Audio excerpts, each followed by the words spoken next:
Bases 137. Welcome to Bases 137, and this is part 4, and we're doing a series of very important recordings with Bob Osborne. And the first thing we're going to start off with in this part 4 is this photograph. And by coincidence, I had a painting which is not in shot of something related to that. So, Bob, welcome to part 4, and you've just arrived, and it's a hot as hell day. And tell us all about what the relevance of that is. Thank you, Miles. It's good to be strapped in the Montauk chair again. It is the Montauk chair.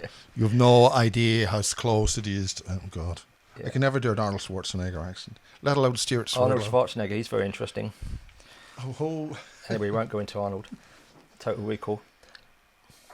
So, this photograph is where I live at Tregarthen Farm, which is on the outskirts of Zennor. And this is the farm where, during the First World War, D.H. Lawrence and other assorted artists, occultists, members of the Fabian Society formed a utopian commune. So we're going to talk about that later. But this is one of the barns where I live, and this whole farm was built in 1704. And I actually did a talk last night, or not a talk, but an interview with some journalists, young journalists, who asked me about the book Zennor Spirit of Place, which is, I'm just going to show you here, which is, I had to do a kind of presentation at the Chiswick Literary Festival, full of well-meaning people, academics, and... Are they really well-meaning? No, shouldn't say that. I said that with an ironic touch. But I don't know that it went down well. I drove from Cornwall, which took me 6 hours to get there. When I turned there, I was in quite a dishevelled state, as I normally am anyway. And just when I got there, she said, "Oh, you're up, you're next." So I had to go on the stage and didn't prepare anything. So I started just telling people about Zennor, about the peculiar spirit of place of Zennor, and the fact that D.H. Lawrence came here during the First World War, an area which he considered the Promised Land, a Shangri-La.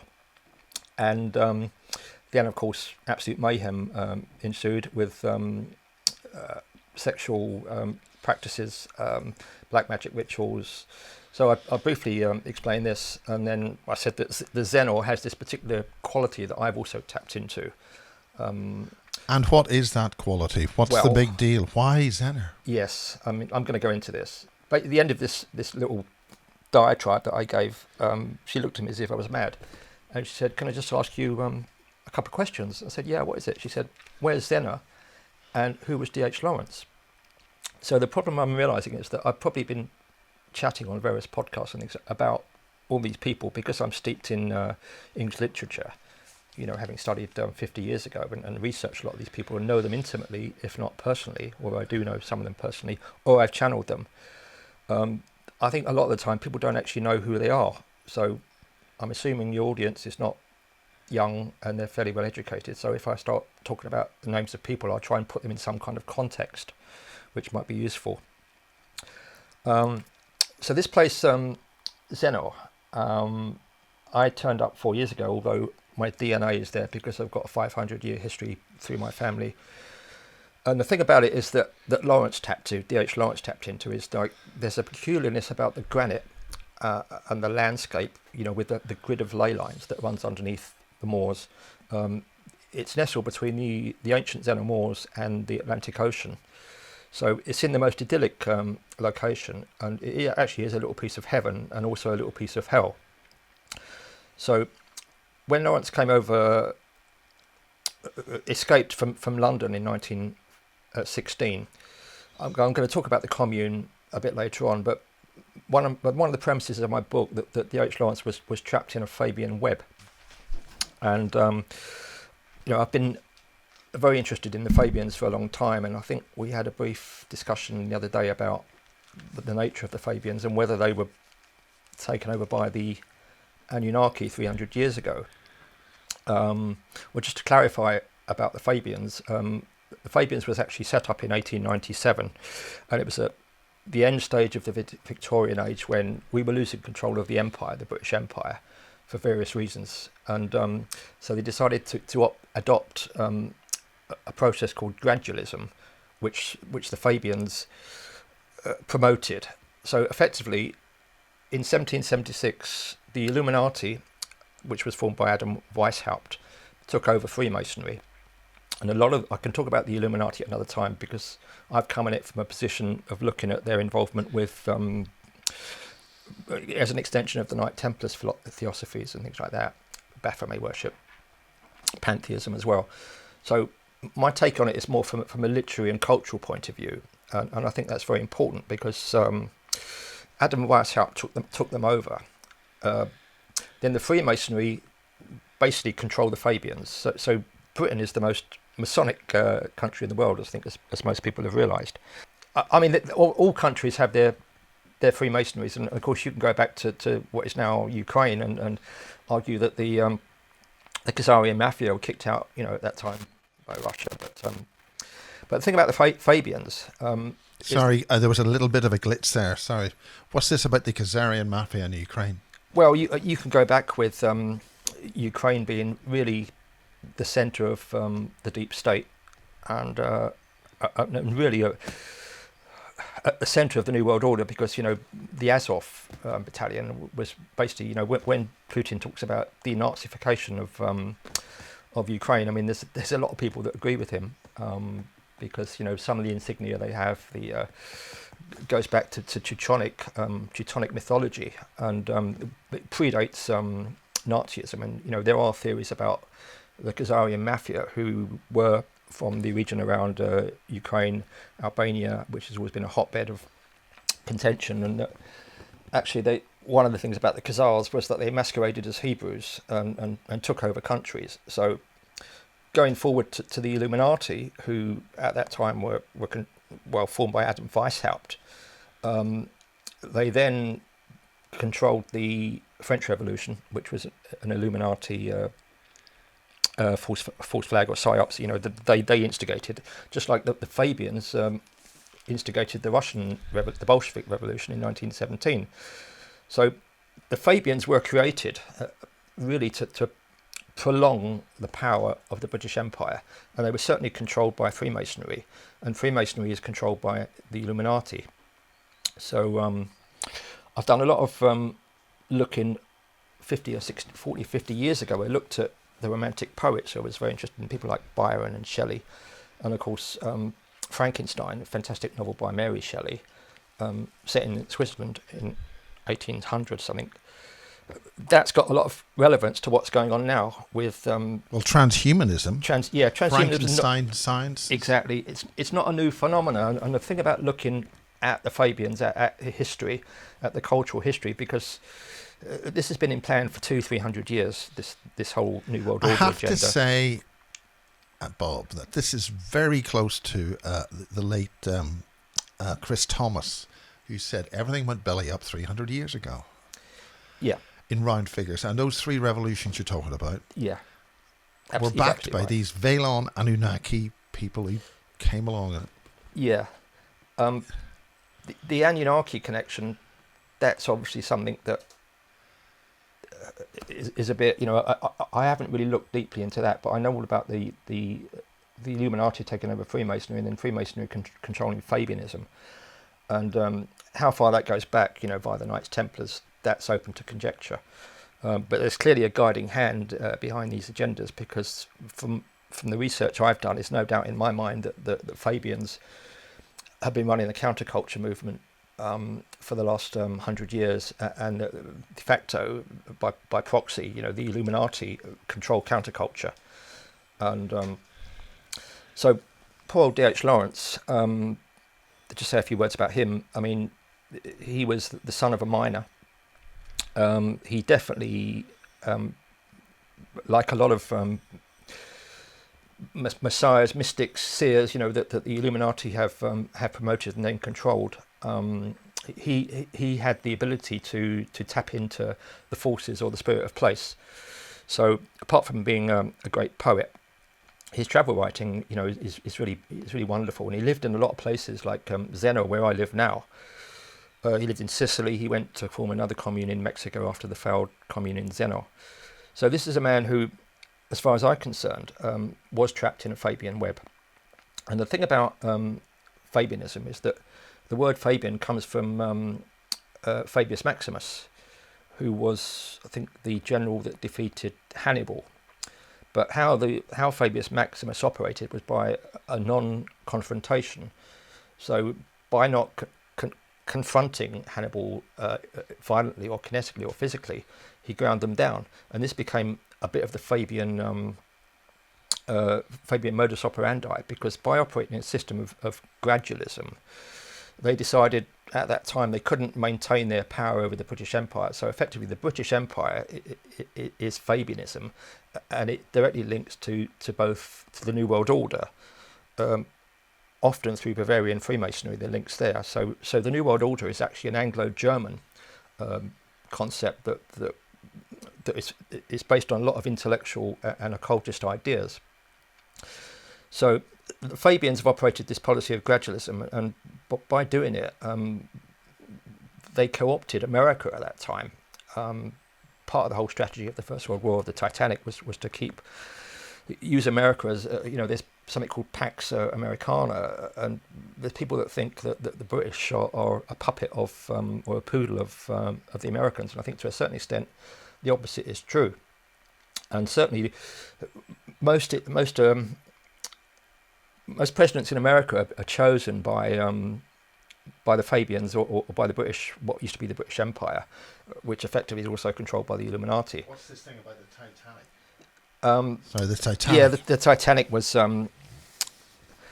the members who wanted to go back to the gold standard. So the Titanic was really, I don't think it even was the Titanic, but a lot of these people who wanted the Olympic or whatever. Yeah, the Olympic, to go back to the gold standard. They were trying to move on to the new scheme, the Federal Reserve Act, where basically they're printing money. Money's not backed by anything, which is now why you've got the whole dispute between BRICS and the old decaying capitalist system that America and Britain and certainly parts of Europe are trapped into. So this is all being taken down. And those people that were on the Titanic were supposedly trying to reinstate the age-old system that have been working. Through the Rhodes Milner Society, that's a whole new story as well. Rhodes and Milner are very important in the concept of the New World Order. And we've been choosing presidents, for quite some time. And you notice on the insignia with the double-headed eagle. So in 1776, when the Illuminati actually took over Freemasonry, an agenda was set in place, and of course that is, the independence battle as well. So the Statue of Liberty is another oxymoron, because people perceive it to be representing liberty. Now, what is it exactly about the Statue of Liberty? Is it the number of horns or spikes around? What is it that makes it that not what they think it is? As far as I'm concerned, it's a Luciferian emblem, but the Statue of Liberty was created by a French sculptor who was high-level Freemason, and at that time the whole of Europe was pretty much, as it has been for the last 200-300 years, run by Freemasonry. So it was shipped to America, and it was donated by the French Freemasons. So the Statue of Liberty goes back a bit to Isis, and when you look at it, the rays coming out of her head, basically that's to do with the illumination. And when the Illuminati took over Freemasonry, it was a reaction to the actual Enlightenment, which was the Age of Reason, and a lot of great art and culture was spread during the Enlightenment. And it was to create a false light, or a false enlightenment, which is basically the Luciferian philosophy, the Luciferian agenda that has been in play for quite some time. And this also goes back to Knights Templars. And on another occasion, I can talk about very important people that are linked up to the Fabian world, like Helena Blavatsky, who The Secret Doctrine, Alice Bailey, all about the Lucis Trust, and the way that they created the United Nations and the League of Nations, which was actually partly formed at Zeno, believe it or not. and the other woman was I've forgotten the name now, but what they did, they introduced the Luciferian philosophy into what we now know as the United Nations. So as far as I'm concerned, the United Nations, the WHO, all the other think tanks, Club of Rome, all have a Luciferian belief system. So the Statue of Liberty, in my terms, represents false light and false freedom. So the other concept was that America was equated with Babylon. So going back to Egyptian mythology, and a lot of these Rosicrucians, a lot of the Knights Templars, a lot of the secret societies that were very predominant in Britain during Victorian England, took a lot of their mystical belief systems from Egyptology and also from Greek myths. So it actually combined it into one belief system, and this is where Blavatsky comes into it. So the Statue of Liberty, I think, is actually the opposite of what it's intended to be. It's a celebration of Freemasonry, and the way, as we all know, Washington is set out as a Freemason, with the pyramid and the phallic towers. I mean, I've been in Washington because my first father-in-law was relocated there after Moscow, and I must admit I found it a very sinister place. And so, Why? as far as I'm concerned, Why? I think there's just a satanic undertone to it, and of course Washington, along with the city of London, which is also, I find, a very sinister place, and of course the spider in the web. Again, why? I think it's just that what's gone on there, the whole belief system, the banks are all built on ley lines or grids that they tap into to existing energies. And what do you mean by that? It's very important how they extract energy from the ley lines, and why the Germanic ley lines. Yeah, I mean, this is why the Germans down at the centre. Yeah, one of the reasons people are interested in, as I've described in the book, I wanted to know why there's a fascination with Zena. And the Germans certainly have been fascinated for a long time. And in the Victorian times, they had a dowser called William Teut, and he was dowsing what they call the holy lines in Germany. And of course, they've had as the British have had, or the Celts as well, a long-standing belief system in the power of nature, and that the energies that emanate from the earth can be tapped into by dowsers, by occultists, by practices of ritual magic, by artists, by witches. And what you do, you summon up the energy from the earth, and this is all connected to the serpent mythology about St. Michael, and also going forward to the Kundalini concepts that inform a lot of the belief systems of the 20th century counterculture. So they had their guy William Teut, and they have an area in Saxony that is a bit like now Zeno is in an area called Penwith, and West Penwith is particularly wild, and this is where, from as I'm concerned, the actual spirit of place is most powerfully transmitted. So they will be, their areas were almost like a ley line war with our area. So Himmler was employing lots of dowsers. We were employing dowsers. We had a guy, a Victorian called Alfred Watkins, who then influenced people like Jean Michel and Hamish Miller, and Hamish Miller's widow, Bar Miller, came out to douse the ley lines at Zeno, and found a peculiar serpent-like energy there that goes down to the Holy Land. But the thing about neo-paganism, that once it gets infiltrated and perverted by Luciferianism, is that, like, you can, in Cornwall where I am, I can go out of my back garden and there's an old Methodist chapel.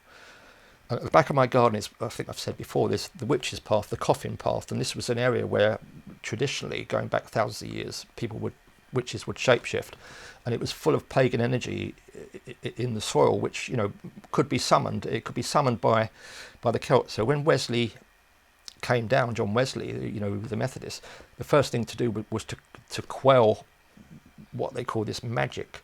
And they would build these Methodist chapels. So all over my part of Cornwall, there's dozens of these ugly Methodist chapels, and of course they've all got a very solemn air, and they're probably built on existing ley lines, in order to tap what they would see the pagan or the pre-Christian vital life force into their matrix, into their grid.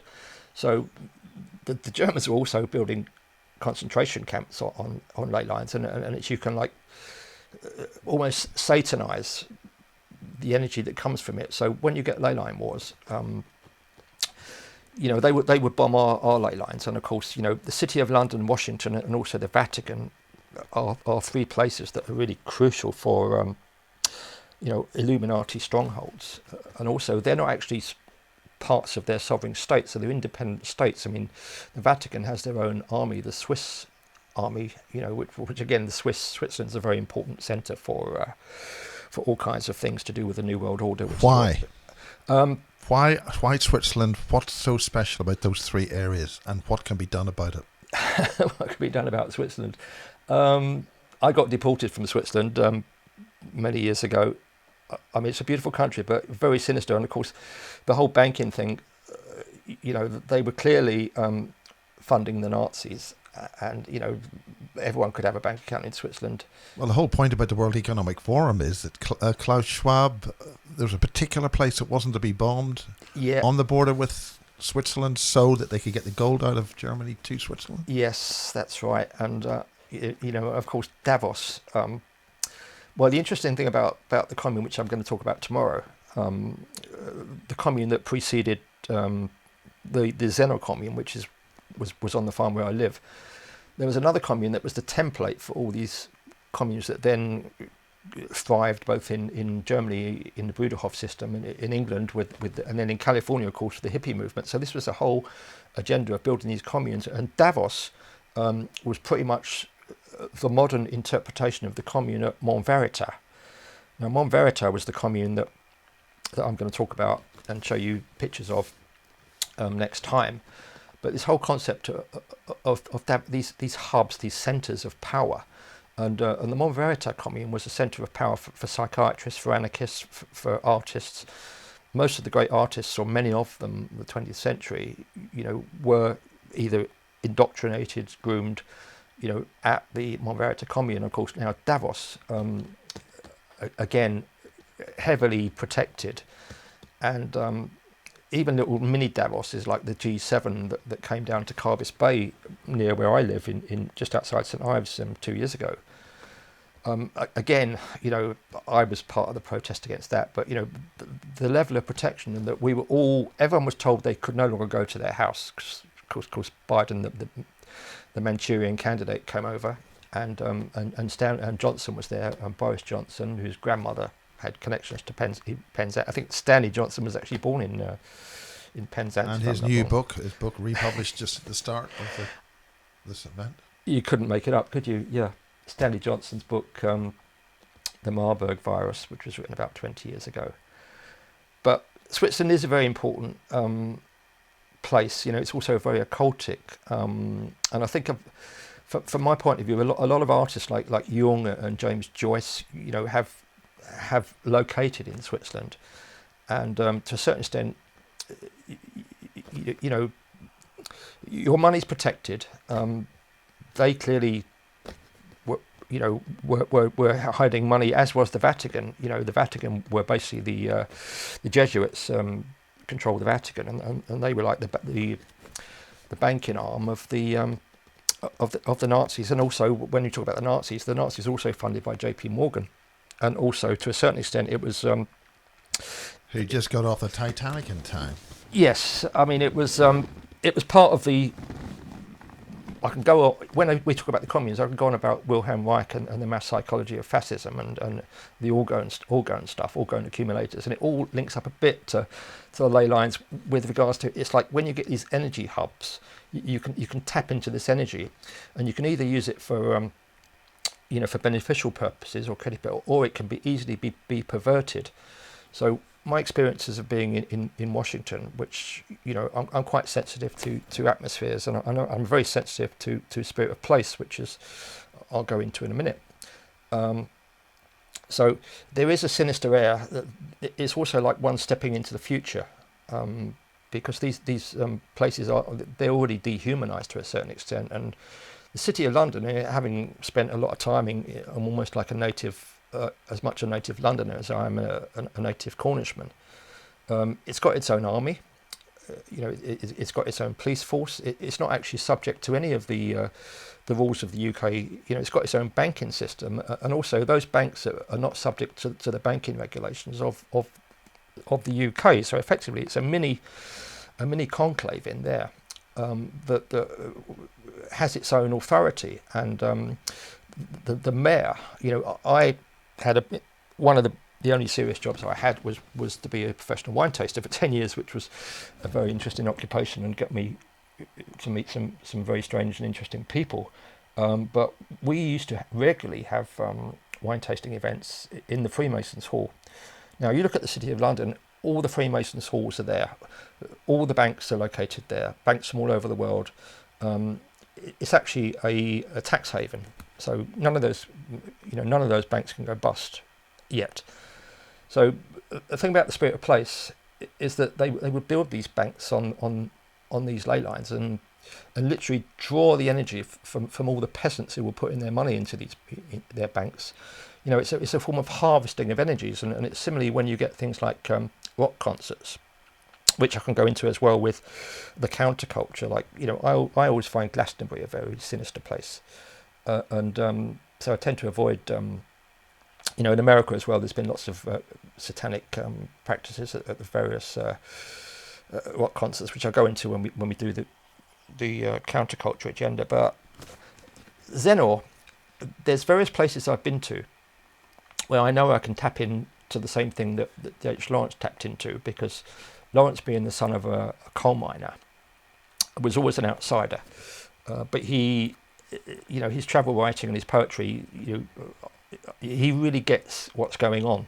And of course, he was then trapped in the Fabian web because they wanted to control him, as they did lots of other artists, I've subsequently found out as I've gone down that road, in order to take their energy. They won't allow them to have their own energy. So Lawrence tapped into this. And when I find that there's certain places when I've been able to tap into these energies, and this was, I think, explained the other time about the analeptic process, which is a form of time travel or astral travel, where you can go into it. One of the ways of getting into the analeptic method is to submerge yourself in the landscape and draw the energies from that landscape. That can also be achieved by other forms of out-of-body experience, including hallucinogenic drugs, which is another massive Fabian agenda, an Illuminati agenda that my generation certainly were put into. So once you've gone into the analeptic method, you can be in a place, and then you can tap into that Spirit of Place, and it only happens on rare things. Now, Xenor is definitely one of those places. It's to do with the granite, the rock formations, the ocean, the Arthurian legends. It's an extremely mystical place. And only recently, when I say tapping into the energies, the farm at Tregethen, where Lawrence used to come and work, up until the First World War, was only lived in by animals. So the complex where my studio is now used to be cattle, and the cottage that I call Lady Chatty's cottage was a piggery, and the middle part was stables. So, the presence of Xenor, the one that most people realise when they come there, is that it's got a very animal presence, and I think that's a good thing.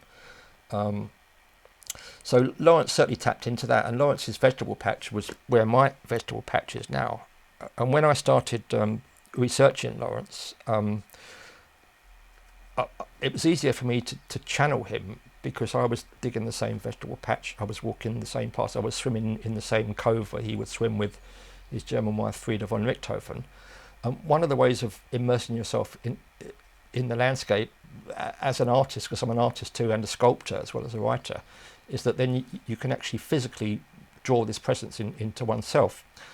So of course it got perverted, but the thing about Xenor is that over the past few weeks I came under a bit of psychic attack, because the book that I wanted to be published. That I was going to do a paperback edition. I had 4 legal challenges against me. So what happened was, can you talk about that? Yeah, I can talk about that. Yeah.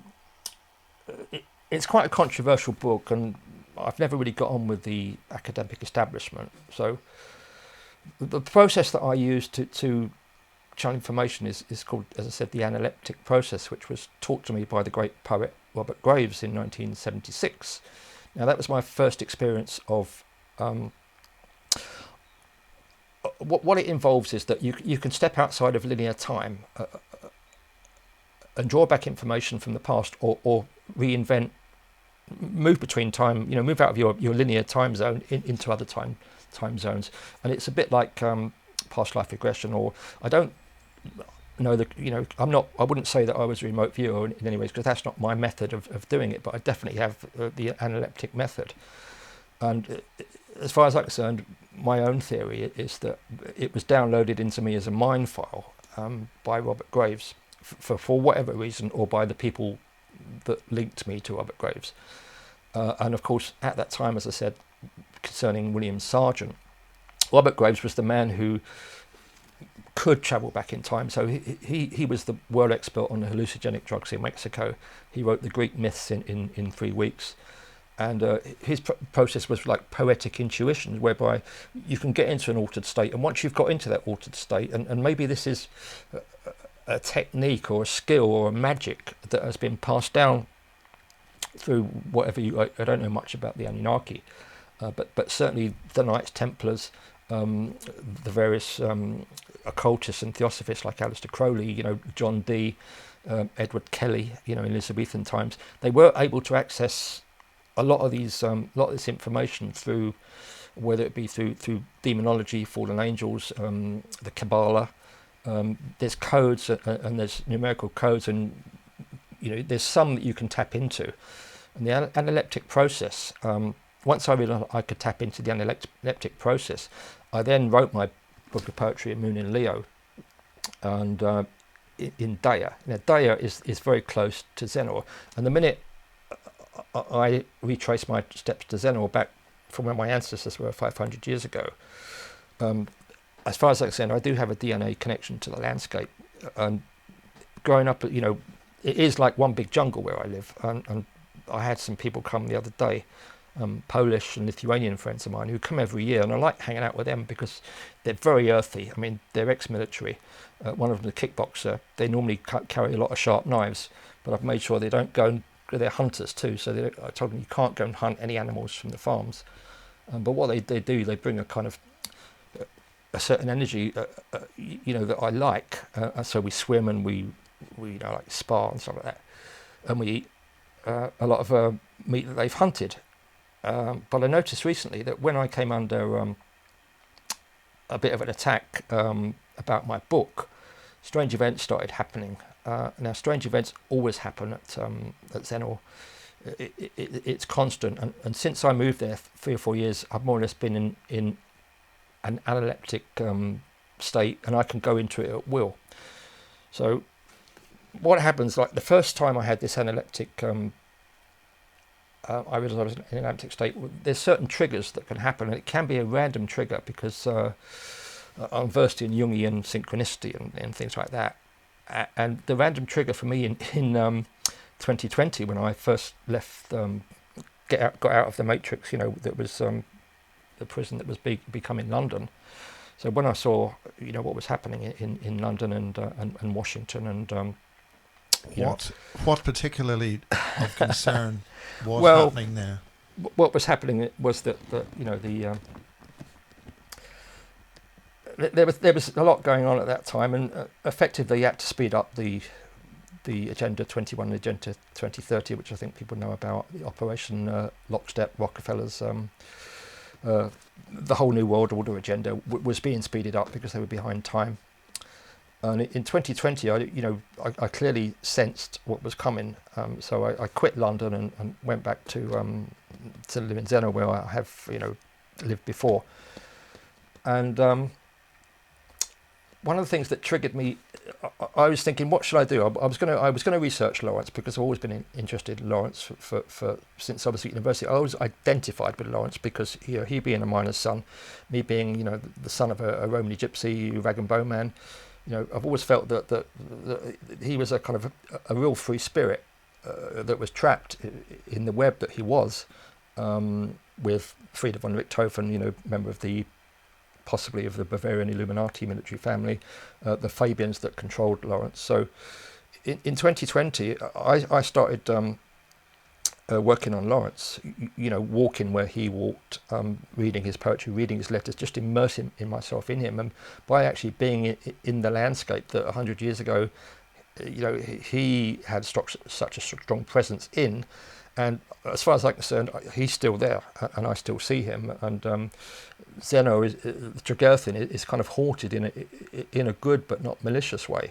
But in 2020, I've got a lot of rooms there, and I kind of like sleeping in different rooms because there's a different atmosphere. So there's one room where backs onto a field full of cows, and there's the piggery, where I can still hear horses, and then there's another part of the barn that backs onto the old witch's path. So I was kind of immersing myself into quite a lot of I was outside of the system and the linear system, so I was just like doing my own research, living as a recluse, living very close to nature.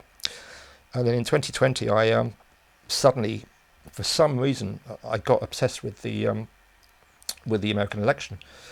Now I'm not normally that interested in politics, but for some reason I was going into an analeptic state at night time, and I was channeling.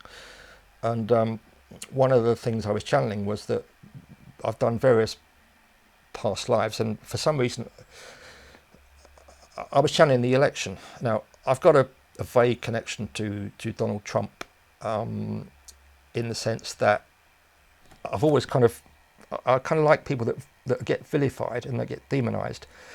Not to say that he's in any way trustworthy, because he was an informer for the FBI, and clearly he's Freemason, Scottish Rites, from the Trump family was TRUMPF, old Bavarian family, but a very brilliant man. And my connection was that his first wife, Ivana, I at that time was selling her champagne in Sloane Square, where she had a flat, and her predilection was Veuve Clicquot. So I had a vague connection with her. And then subsequently, she married another guy I knew called Riccardo Mazzucchelli. I think he was her third wife. So he was someone that I was also dealing with in a sense of, art galleries. He had an art gallery. I was also selling him fine wine. And his PA was the wife of my tennis partner. So I kind of moved in a bit in those circles, and that was really it. I didn't really follow it until in 2020. I was suddenly getting between 4 and 5 every morning. I was getting flashes to do with a place called the Delaware Crossing came into my head. Now, I've had a lot of stuff with Venice in a past life, and I was constantly dreaming about the Delaware Crossing, which was, I think, part of the Battle of Independence. And I think, this is really weird. I don't really want to be sidetracked by all of this. So then, for some reason, because I can go into an analytic process of seeing the connections or the networks or the webs between various informations from various people, I then started like going into the American election, and pretty much within a week I knew that it was stolen. I followed it, I think, 24/7 for 4 days, and I did. I did pass on a bit of information about the fact that as I said before, that the two-headed eagle, the Freemasonic symbol, effectively that was put in place by the British Empire that still wanted to maintain its grip on America. That's the Democrats and the Republicans. So the fact is, when you set up a Hegelian dialectic, which I can explain another time to do with Hegel, you control both sides of the debate in order for one purpose. So you set up a Hegelian dialectic like Democrats, Republicans, Sartre and Camus, and lots of other things as well. So I realised that the election was stolen, but people like Soros had a very heavy hand in that. Soros, I think, gave a WEF speech when he said Trump is a really dangerous man, and because he's dangerous to the New World Order, as was Putin at that time. So I knew that Trump and Putin had a connection. Let's put it that way. So I got it. I got involved a bit, and George Soros, who's in my opinion a British asset, who's promoting what we call gradualism, which is the Fabian philosophy of gradually, taking over sovereign states, and so they had to get the Manchurian puppet Biden in, brain controlled, because one of the things that was slowing up the introduction of the New World Order, which also corresponded with of course, the introduction of the COVID agenda, which is a long-standing agenda going back to the Huxleys, the Fabian obsession with depopulation, either through wars or through just basically culling the herd. So those two things were kind of interlinked in my mind, and I deconstructed the COVID agenda quite quickly. But Trump, I could never really get my head around because,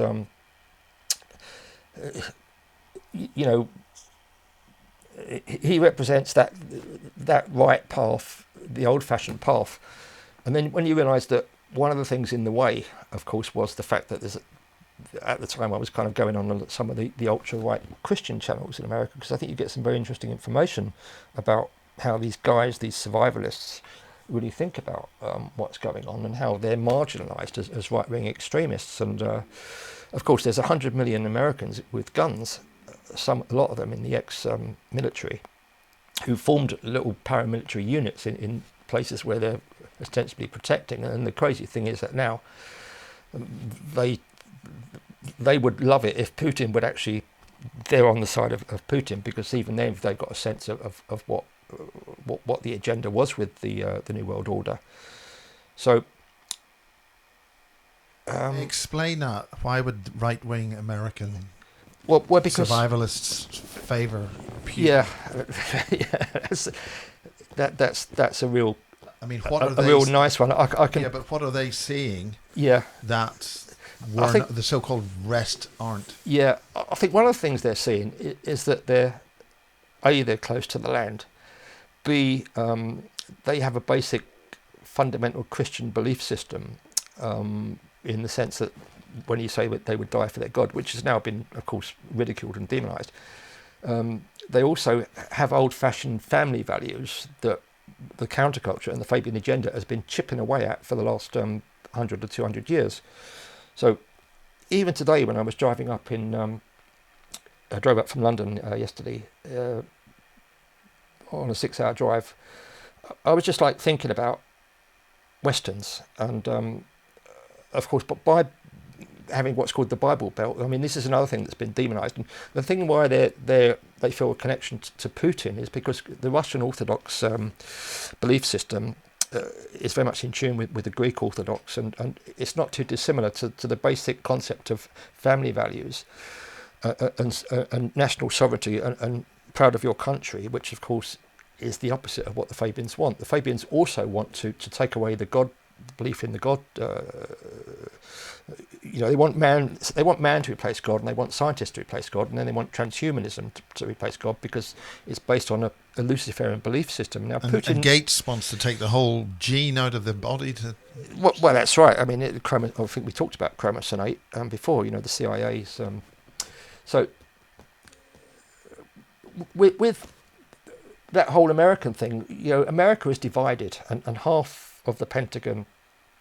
You can go down the whole white hat thing. I don't really take much credence to the Q things, but it is very interesting because the Pentagon's clearly divided, and the fact that they've still got 100 million men which is probably one of the biggest armies in the world, many of them proficient, until they take that down, which is why Biden, was so insistent on the removal of the guns and using the fake liberalism in order to. So a lot of these shootings in shopping malls and like the Lennon stuff like that and the Kennedy, a lot of it is psyops, by mind controlled people, even Charlie Manson, talk about that in the counterculture stuff. So the whole thing is to take away the arms, like they did in Australia. So then you can bring in the New World Order, which fundamentally is an extension of the British Empire.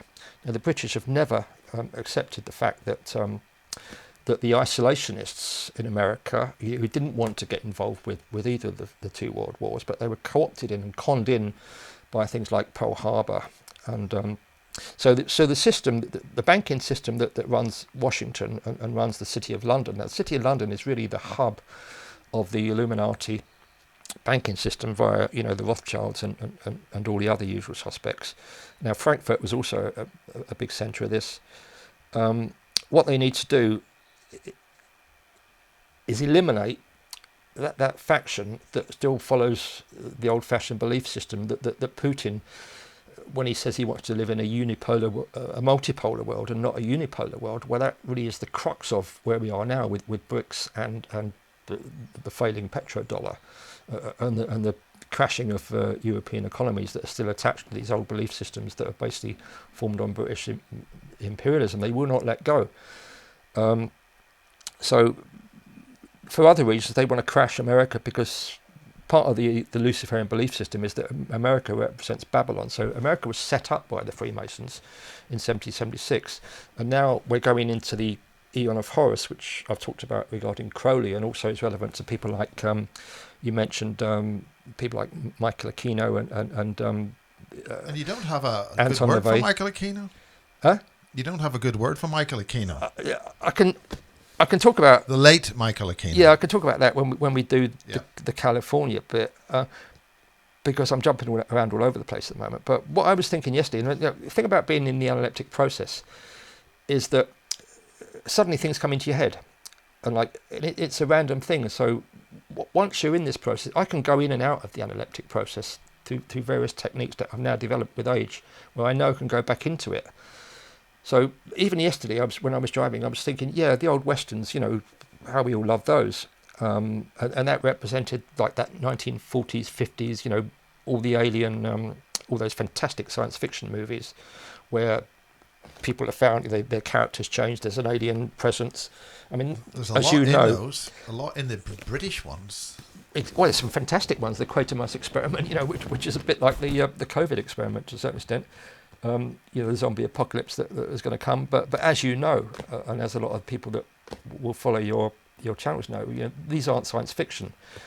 These are all laid out by the likes of H.G. Wells, by Huxley and Orwell, and even Shelley's Frankenstein, which I've recently been looking at. Shelley's Frankenstein is just a template for the Illuminati, in the sense that you're creating a monster out of human body parts, and the necromancy is involved, and then you spark it into life, and that spark of life is what can also be equated to Vril, to Kundalini, to the fans of light that come out from the Statue of Liberty.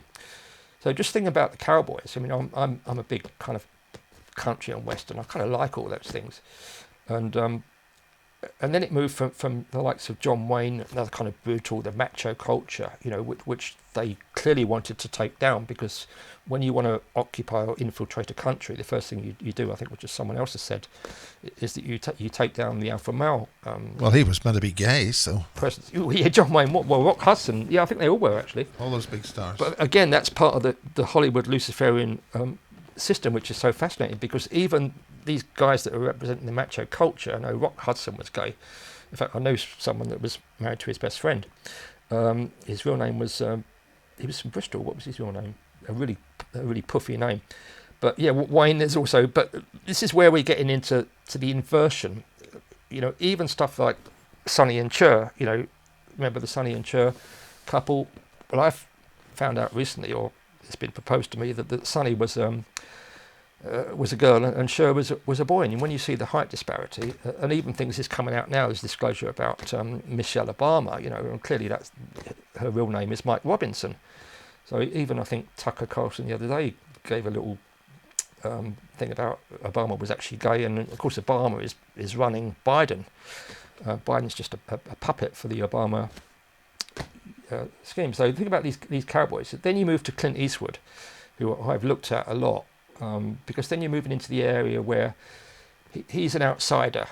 He's also very moody. He's introverted. He's clearly got a sensitive side. He's mysterious. So he's like another form of anti-hero that is then projected onto the public that over the course of 20, 30 years have moved away from like the macho culture of John Wayne, which was, as you said, he was probably a homosexual anyway, but that's just part of the Hollywood Satanism. So you move into the sensitive outsiders, the moody, and then of course now you've gone on to Brokeback Mountain. So you're now having a Western. So to a certain extent, where guys are holding hands and kissing, and like whatever people think about that is absolutely fine. But I've seen the transition over the last 20, 30 years. And the thing about Fabian control systems, which is clearly controlled by Illuminati, Luciferian belief systems, that everything becomes inverted. So you invert the real world to create a manufactured, or Silicon Valley. Why is it called Silicon Valley? Why has the mRNA vaccine got silicone in it? Because they're replacing wild DNA with artificial DNA, and this again is part of the Luciferian belief system. You create a man creates this universe, scientists create this universe. So the whole thing about Spirit of Place that I've realised is that I can access information by going into this process where things come into my head, and then I can join all the dots. So the fact that I had really weird connections with Ivana Trump, and then Riccardo Mazzucchelli, and then suddenly I was channeling the American election. I was seeing it in real time, and I started following the broadcast. And as they were printing out the news about the stealing of the election, which I don't know if you can say that now, but there was a time when if you said that, publicly, you'd actually get cancelled. I was listening to the news and seeing it in real time. So between 4 and 5 a.m. is my time for channeling, and that's what the great Swedish film director Bergman called the hour of the wolf. And it's at the hour of the wolf when most suicides take place. And for me, that's the time. Like if I'm in an analytic process, if I'm writing a book, like I'm writing the book about Lawrence, every night between 4 and 5, I would go to bed, and then between 4 and 5, I would get downloads, and then I'd sleep for a few more hours, often be exhausted, and then transfer those downloads into my notes. So it's a way of accessing information without going through all the boring stuff. And this was Graves' method. And I've also had this method in other places. I've been in other places where I can channel. For example, when I was living in a cave in Crete in 1977, I was really living close to nature then. I was like getting octopus and living in a cave, although Joni Mitchell, the great Joni Mitchell, lived in the cave before me and carved Joni in the rocks. And so it was a bit of a hippie honeycomb of caves. But I could channel there, and when I've been on Greek islands, I must have been to like 60, 70 Greek islands, I can slip through time zones and turn around a corner and go into a time when there was no people there.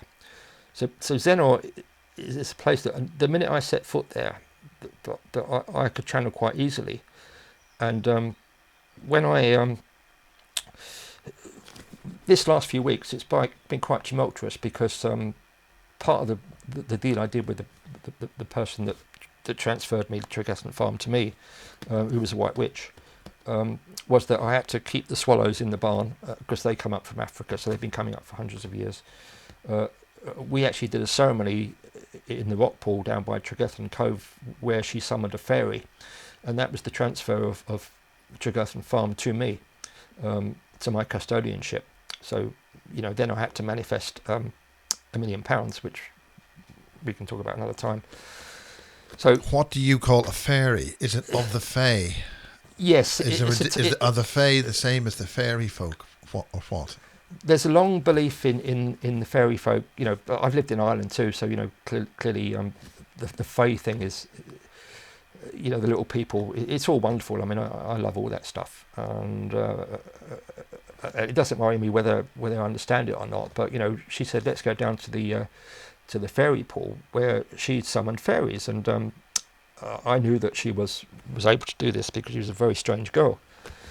So I went with one of my daughters, and we sat around this fairy pool, which is on one of my regular walks down to the cove. And sure enough, a little, I must have been about 3 inches, I think, a little white creature came up and was just dancing on the top of this rock pool. So I saw it, Betsy saw it, and my daughter also saw it. So that's when we actually did the thing. And she sold me Tregethan on the basis that her own father, who's a very famous artist and a very wealthy man, wanted to buy it. And other bankers and people around there also wanted to buy it, offered a lot more money than I was able to summon. But she knew that I would be... Are you talking about the fairy? The actual entity, the being? Yeah, the actual fairy, yeah. Yeah. That was the deal that we did. That was our contract. So how did that contract transfer? I mean, how do you give a fairy £1 million?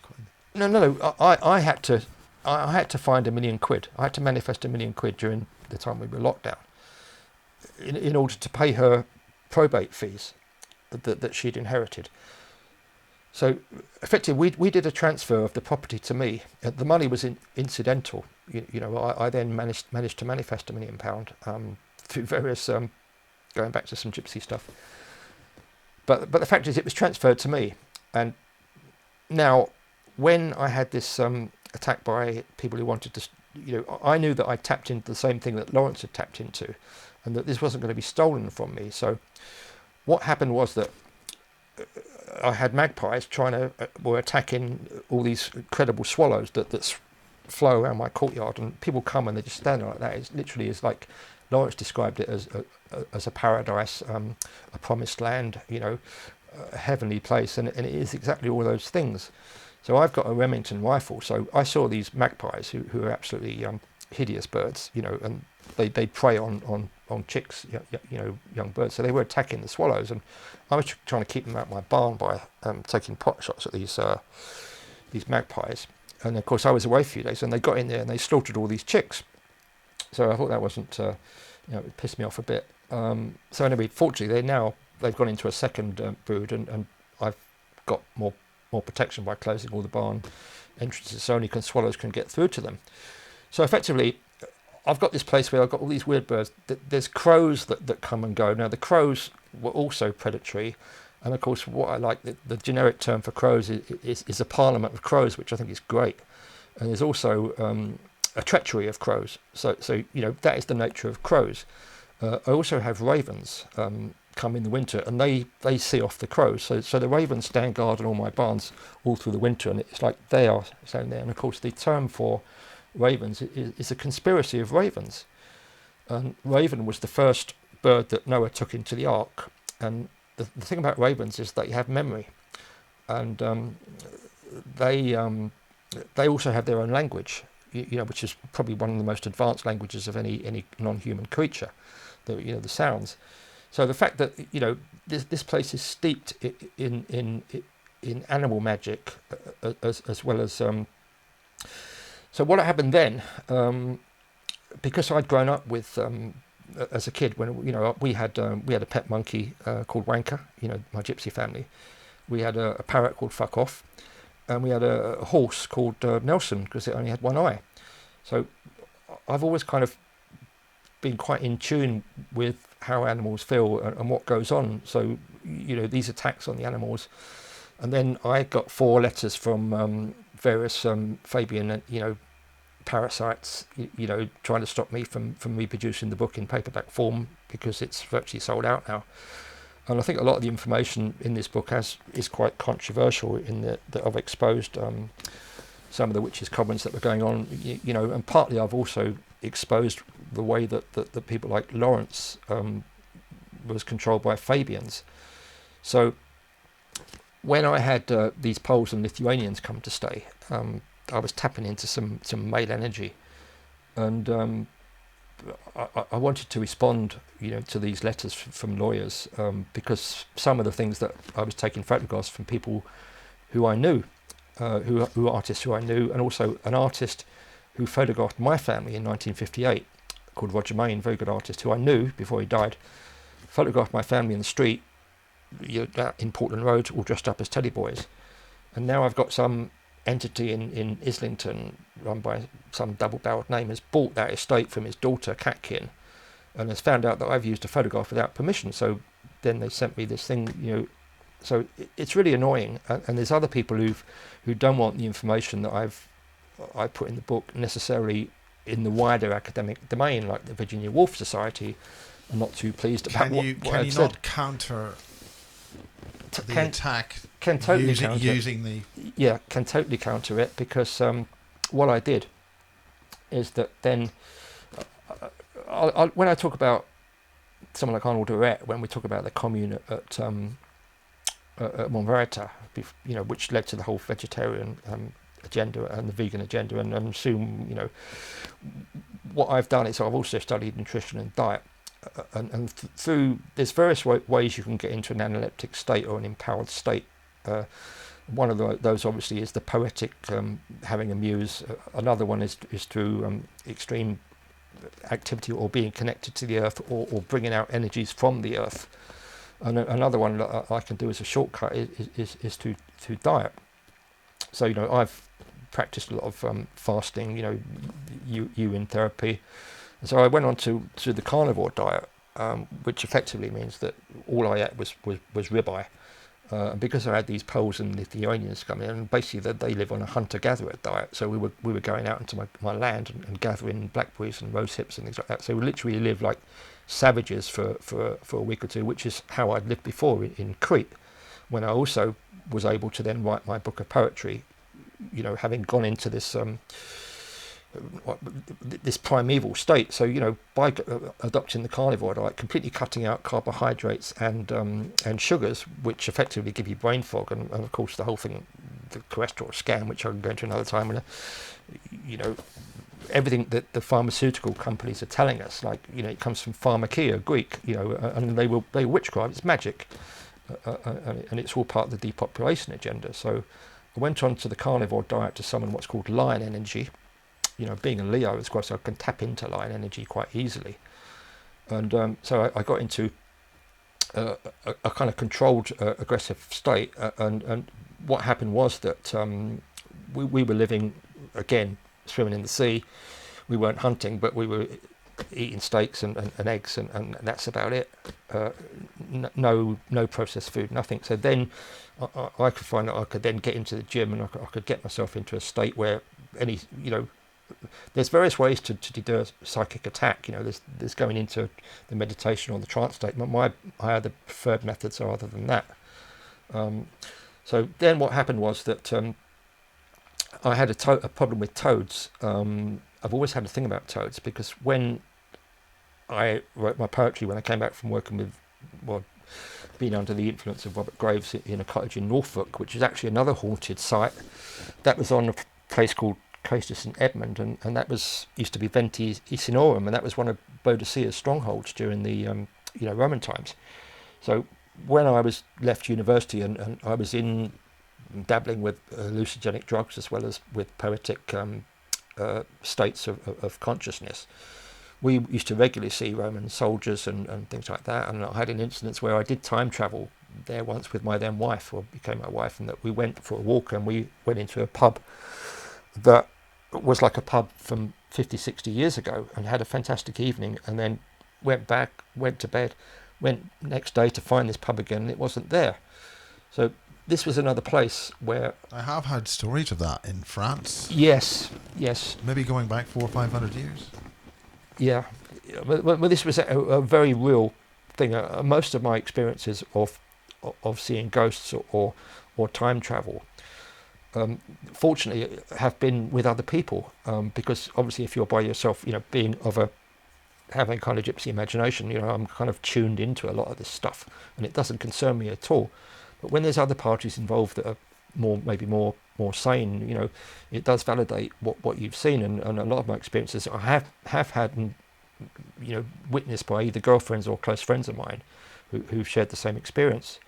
So when this happened I suddenly got the sense that under psychic attack, by being thing about being a gypsy is that you talked about second sight with my grandmother. You got a very kind of vivid sense of threat or danger, and so I then did sense that there was something going on, and the fact that the magpies had slaughtered all these swallows, for me, was a metaphor, and Lawrence, of course, worked through metaphor and symbols, and the reason I can fully understand Lawrence's metaphors are that things have deeper significance, and this is to do with Jungian synchronicity. So the significance of this attack on the magpies happened at the same time as an attack on me. When I got these 4 letters from these insidious lawyers, trying to stop me from being a free creative spirit.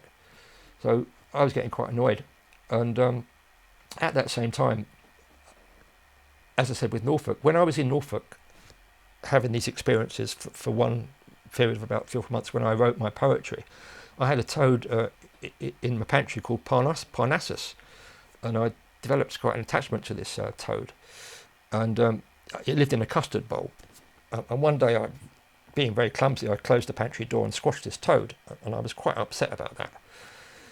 So when I moved into Tregethan Farm in Zenor, it was, apart from being populated by the swallows, by the ravens, by the rabbits, the foxes, the moles, just about every creature known to man. It's like a jungle, and I let it.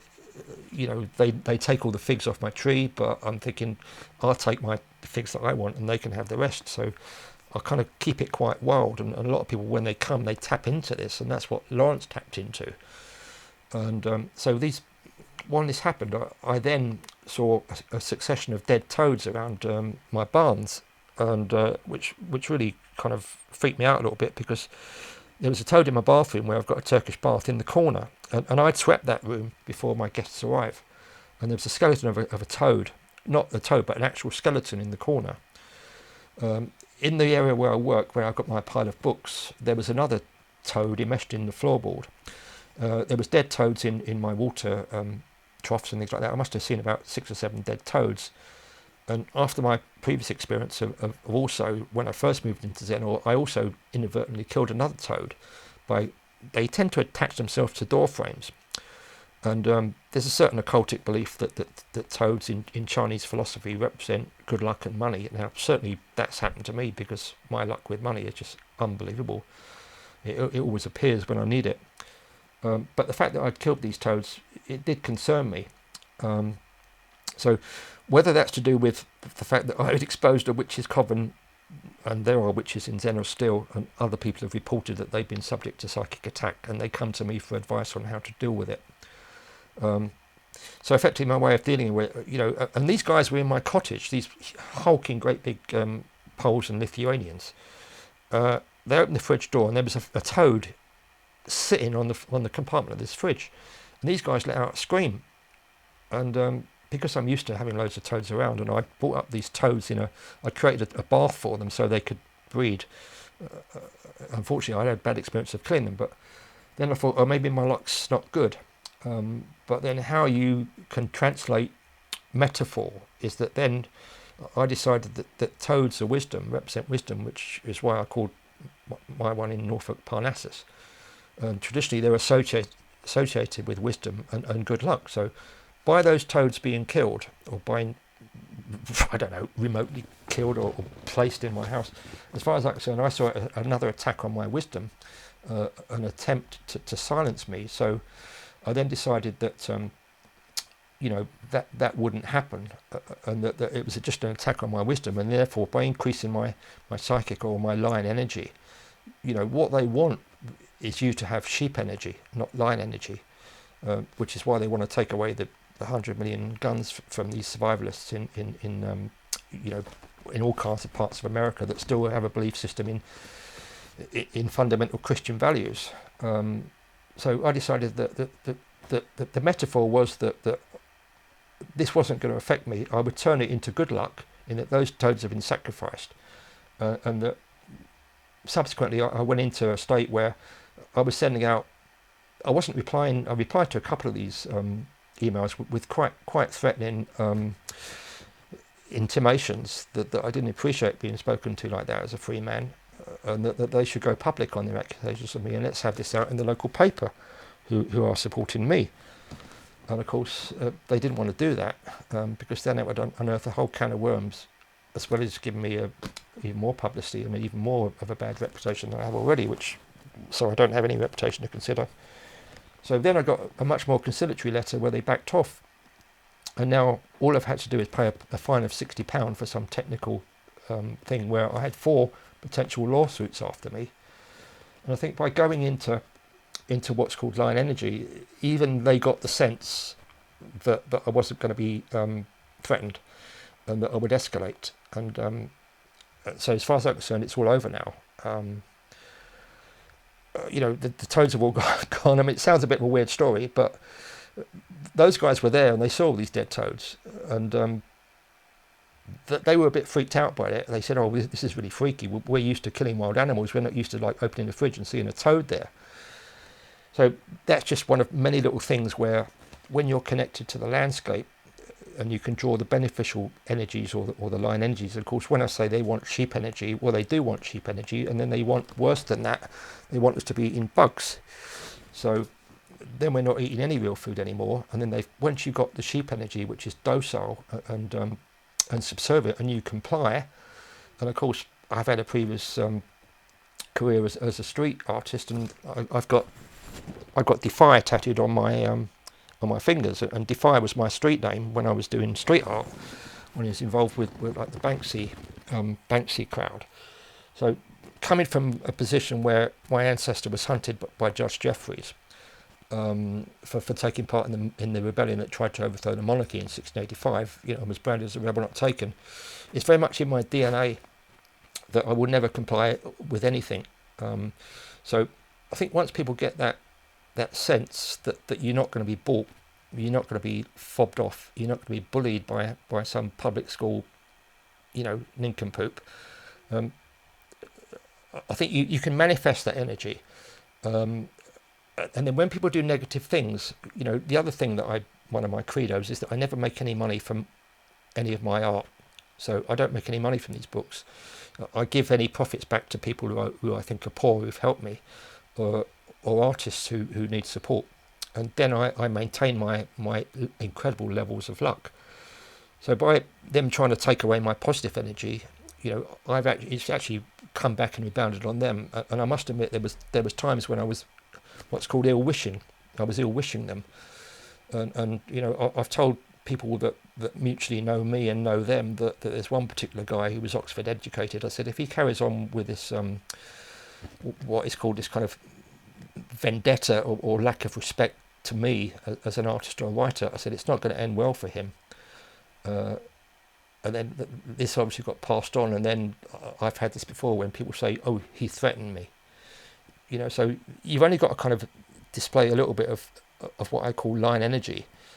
Sometimes you need that, and I'm not saying that I like that all the time. There's been other occasions when I've been in a very calm state of mind, when I've done just eating fish, I've just done eating fruit, I've been solely eating lemons or fasting. I've experimented with all these diets, and this is another way that I can manifest what's called an altered state of consciousness, because once you can go into that state, and initially when I went into that state where I had a mind file downloaded into me, that then he passed all that information on to William Sargent, who then passed all that information on to the CIA via Aldous Huxley and Robert Gordon Wasson, and this information was passed on to also Dr. Duncan Cameron, who was one of the men who, as we jokingly said, he would strap kids into chairs and take their energy and steal their energy and steal their youth. And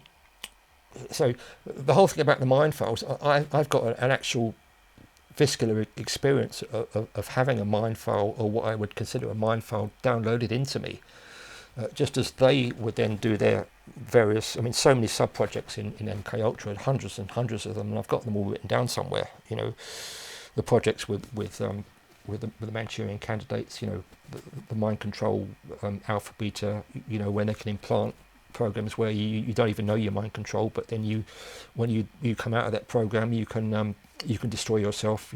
So there's various levels of programming that they do, and it's once you realise that you are unwittingly or we are all in a program, and I've been in. A lot of my people, I know that I've been in the counterculture program, whether that's implanted in me or not.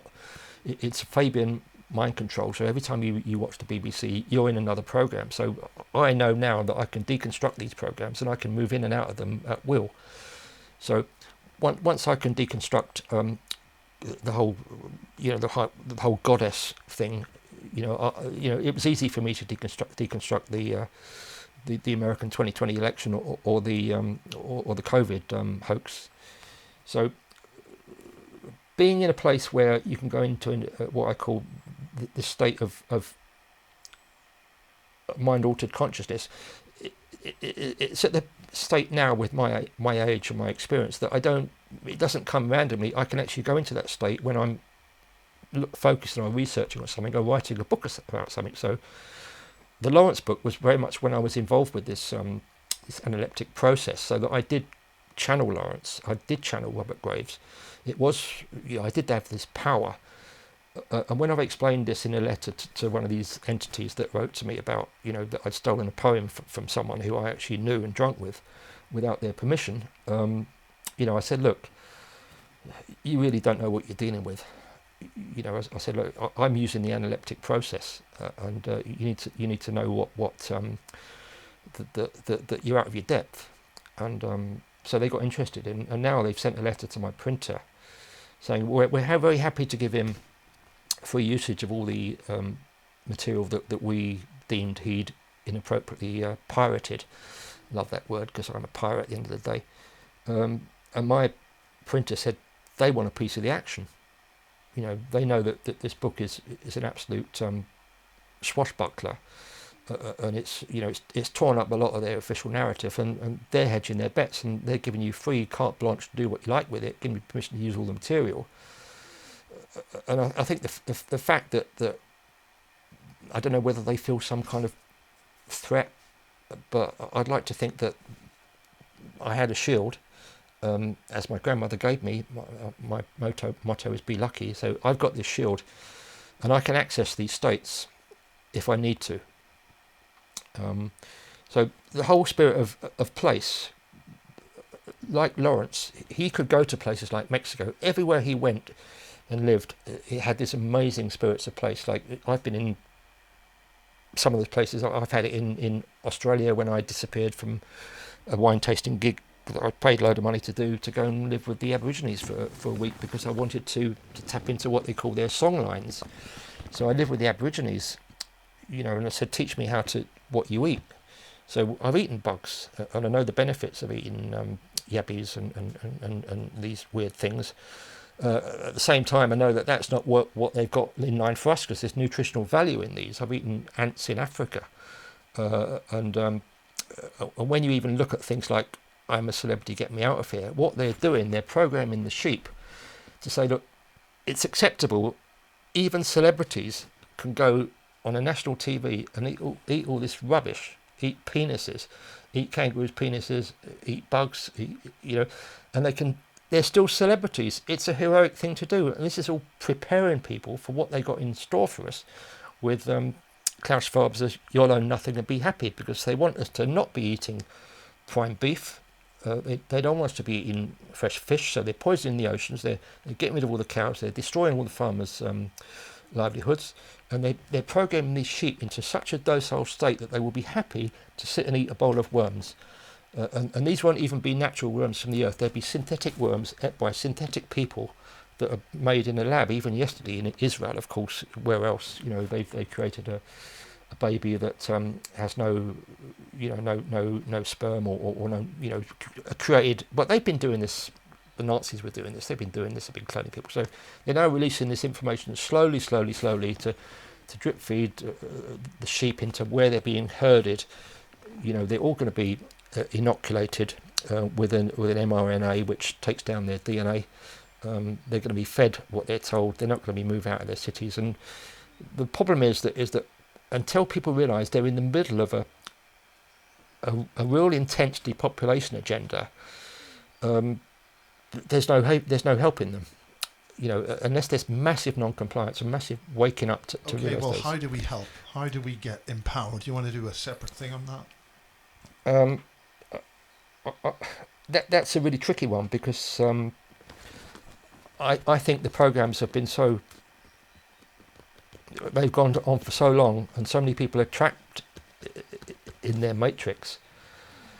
I mean, everything we see in the counterculture, I've been in the counterculture agenda, and what I've discovered now, because I've unravelled it, and I've got this jigsaw, and there's a few pieces, and I can now slot those pieces in quite easily. So when I can see an agenda, I can now just further fill in those gaps, and until one can get into that process, it's very difficult for normal people, without sounding arrogant or special in any way, unless you have got this ability to tap into your psychic reserves of energies, that they are literally taken away from us.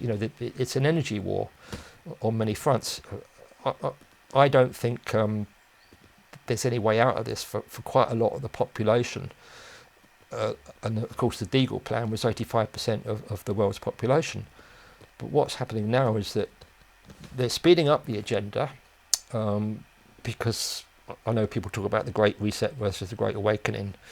I don't really like the term Great Awakening, because I think, like consciousness, it's an emotive word that I think has been put into people's thought processes. But certainly when I see things like what's happening in Niger, suddenly these people are realising it's shit or bust now. The French have been stealing our uranium for forever. We've been doing it. The Americans, the British imperialists. Africa, one of the richest countries in the world for natural resources. Now, natural resources are needed by everybody. Russia's also rich in natural resources, and Ukraine is very rich in natural resources. So this absolute hero in Boko Haram, this 32-year-old guy who's taken control of his country, it's going to spread like wildfire now, and of course the French are panicking, and so they should. For the purposes of September the 7th, 2023, what are you referring to? I'm talking about the uprising that took place in Niger. Effectively, what's happened with the New World Order, are speeding up its agenda.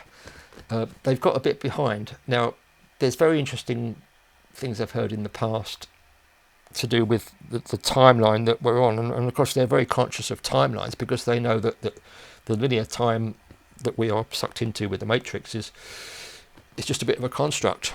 So they can move backwards and forwards in time, as artists can do, and as witches can do it, and as time travelers or certain other people who can do it either through hallucinogenic methods or through poetic invocation or sexual invocation, which is Crowley's talents. So there's a thing called Project Looking Glass, which is very interesting, which is supposedly being closed down now by the CIA, but I doubt it very much. And the hypothesis of this, that there's 2 or 3 timelines that are running concurrently. And the timeline that we're on, i.e. the New World Order timeline or the Great Reset timeline, the people or the entities, and that might well be artificial intelligence. Clearly the Fabians are controlled by the Freemasons, who are controlled by the Illuminati, who are partly controlled by the Knights Templars, and then you can go into various things about AI, demons, Dracos. That's not an area really that I have any expertise on, because I can't experience it with my own flesh. But what's happening now is that the Africans are rising up because they've been plundered.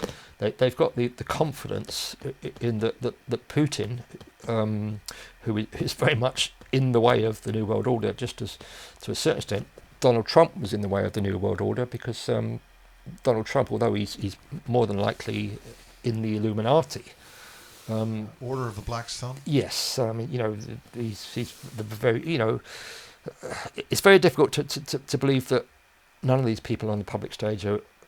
But I don't think Putin's in the Illuminati. I think Putin clearly was in the KGB, and there's been a lot of double cross going on.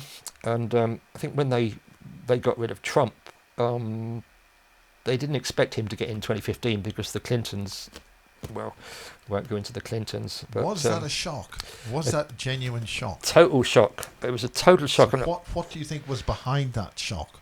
Why did they get it wrong? Why did they get what happened there? That's a night that actually remains very firmly embedded in my imagination and my memory, because it was one of those nights, like people talk about the night that Kennedy was dead and John Lennon, the man on the moon, you know, that fake story. But the night that Trump got in, I wasn't particularly interested in American politics. I was at that time doing street art. So I was going around, doing my painting Harold Steptoe and Tommy Cooper and Charlie Chaplin, because of my own interest in those people and my connection to those kind of icons. So I was doing my own little rebellion. I was not really a political animal. At that time, I was at a gallery up in central London, and there happened to be a lot of Americans there, because my girlfriend at that time, who was actually a baroness from the Austro-Hungarian Empire, a very, very good artist, very eccentric lady, who I was working with at that time. Her house, which I don't think I've mentioned, she's an absolute radical. I won't say anarchist, but an activist, and she used to go to death row to see people being executed, and then along with Nick Reynolds, who was the son of Bruce Reynolds, the great train robber, they'd do death masks. They'd smuggle bodies out of Texas and do death masks. So extreme artists in the sense that they had a very strong moral leaning, which I'd never really had, because politically I don't trust any of them. On that night, there was her house also was a venue for the Black Panthers. It was a safe house for the Black Panthers to come and stay, believe it or not, in a suburban house in Chiswick where I was living at that time. So we had the Black Panthers there. These guys, I can't remember the name now, King, they'd both been on death row for 30 years. They got out that same week, and there was a celebration of them being released. They were staying with my girlfriend Carrie, who's the Mad in England band. So we were at this party, and we were at this gallery, and suddenly the news started filtering through that Trump had won the election. And I was watching the reactions of all these people, and this crowd are what I would term the liberals or the Democrats, that side of the equation, the Hegelian dialect. And they all hated Trump to a man. And I could never understand, not that I knew much about it at that time, because I'd forgotten about my connection with Trump's family. But I just thought, I witnessed almost a meltdown of these people. And it's like people who've been in, and I realised then they've been in a programme. And now the programme has changed, and they're absolutely freaking out. I mean, there was I saw grown people crying in the street. I said, "What's going on?" And they said, "Oh, the world's over. It's going to be awful. That misogynist, that warmonger, that racist has got in."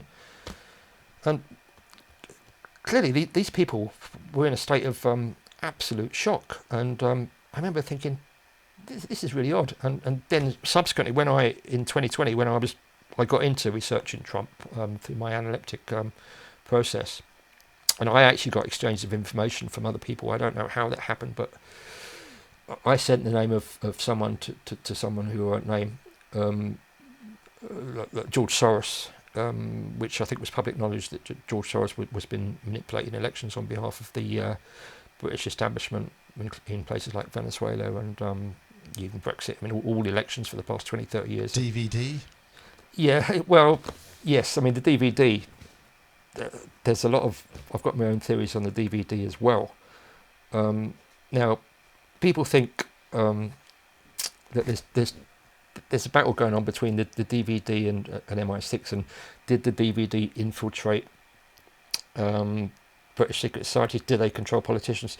As far as I'm concerned, it's much more complicated in that, in the sense that DVD or the adfare, come from a belief system that goes back to the Knights Templars, and it's the same Rosicrucianism used in Enochian magic. They employ magicians, occultists, soothsayers, charlatans, people who remote controllers, just like we do. So the DVD is just it's another form of the Bavarian tradition of Freemasonry that developed into the National Socialism, but the DVD agendas are pretty much the same as the British imperialist agendas, and this agenda is the New World Order. Yeah, but you mentioned the Austro-Hungarian Empire there. What was all that really about? The Austro-Hungarian Empire? Yeah, the whole stuff from Europe. Yeah, that had to be taken down. I mean, in the sense... Yeah, but it's now effectively re-established, yes or no? All these borders, we're in a fluctuating situation where that central part of Eastern Europe is what's called that's an Illuminati stronghold, and always was. And Switzerland is also an Illuminati stronghold. So a lot of these ideas came out of the Austro-Hungarian Empire. Was part of a bigger empire like the Persian Empire. So the whole rich tradition of those belief systems, a lot of it is connected to sorcery and magic, and the whole of politics is now shifting again. But what they had to do, in order to establish the New World Order effectively, they had to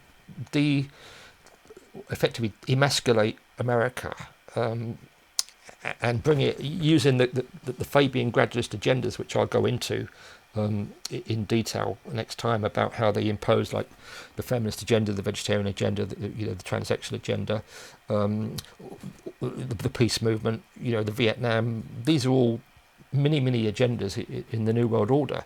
And Hitler was bringing in was very much a signal that we're now entering into. It was to bring in the New World Order, because if you look at Wilhelm Reich's mentioned the mass psychology of fascism, what Reich could, and a lot of these belief systems come from the intellectuals and the artists and the people from the original Enlightenment, or the Age of Reason, as called then. So there's a whole intellectual structure behind a lot of these belief systems that people now, because maybe they haven't gone into that area, they're suddenly thinking that the New World Order is something that Klaus Schwab is imposing on us. Or that what happened to Reich? Because they took him to America and they imprisoned him. The horror on his face. I love Wilhelm Reich. I mean, Wilhelm Reich, when I talk about the Monverita commune, I mean, Wilhelm Reich was involved with that as well. And Wilhelm Reich, I mean, fabulous. Again, he's probably a brilliant man, like all these people are brilliant, but their agendas get completely taken over and then used for other purposes. So, he had, in Monverita, the commune I'm going to talk about and show some photographs of, he had his what's called orgone boxes. And Reich was one of those people who could, Monverita, that area that was popular with geomancers, just like Zeno has got a very, very strong spirit of place.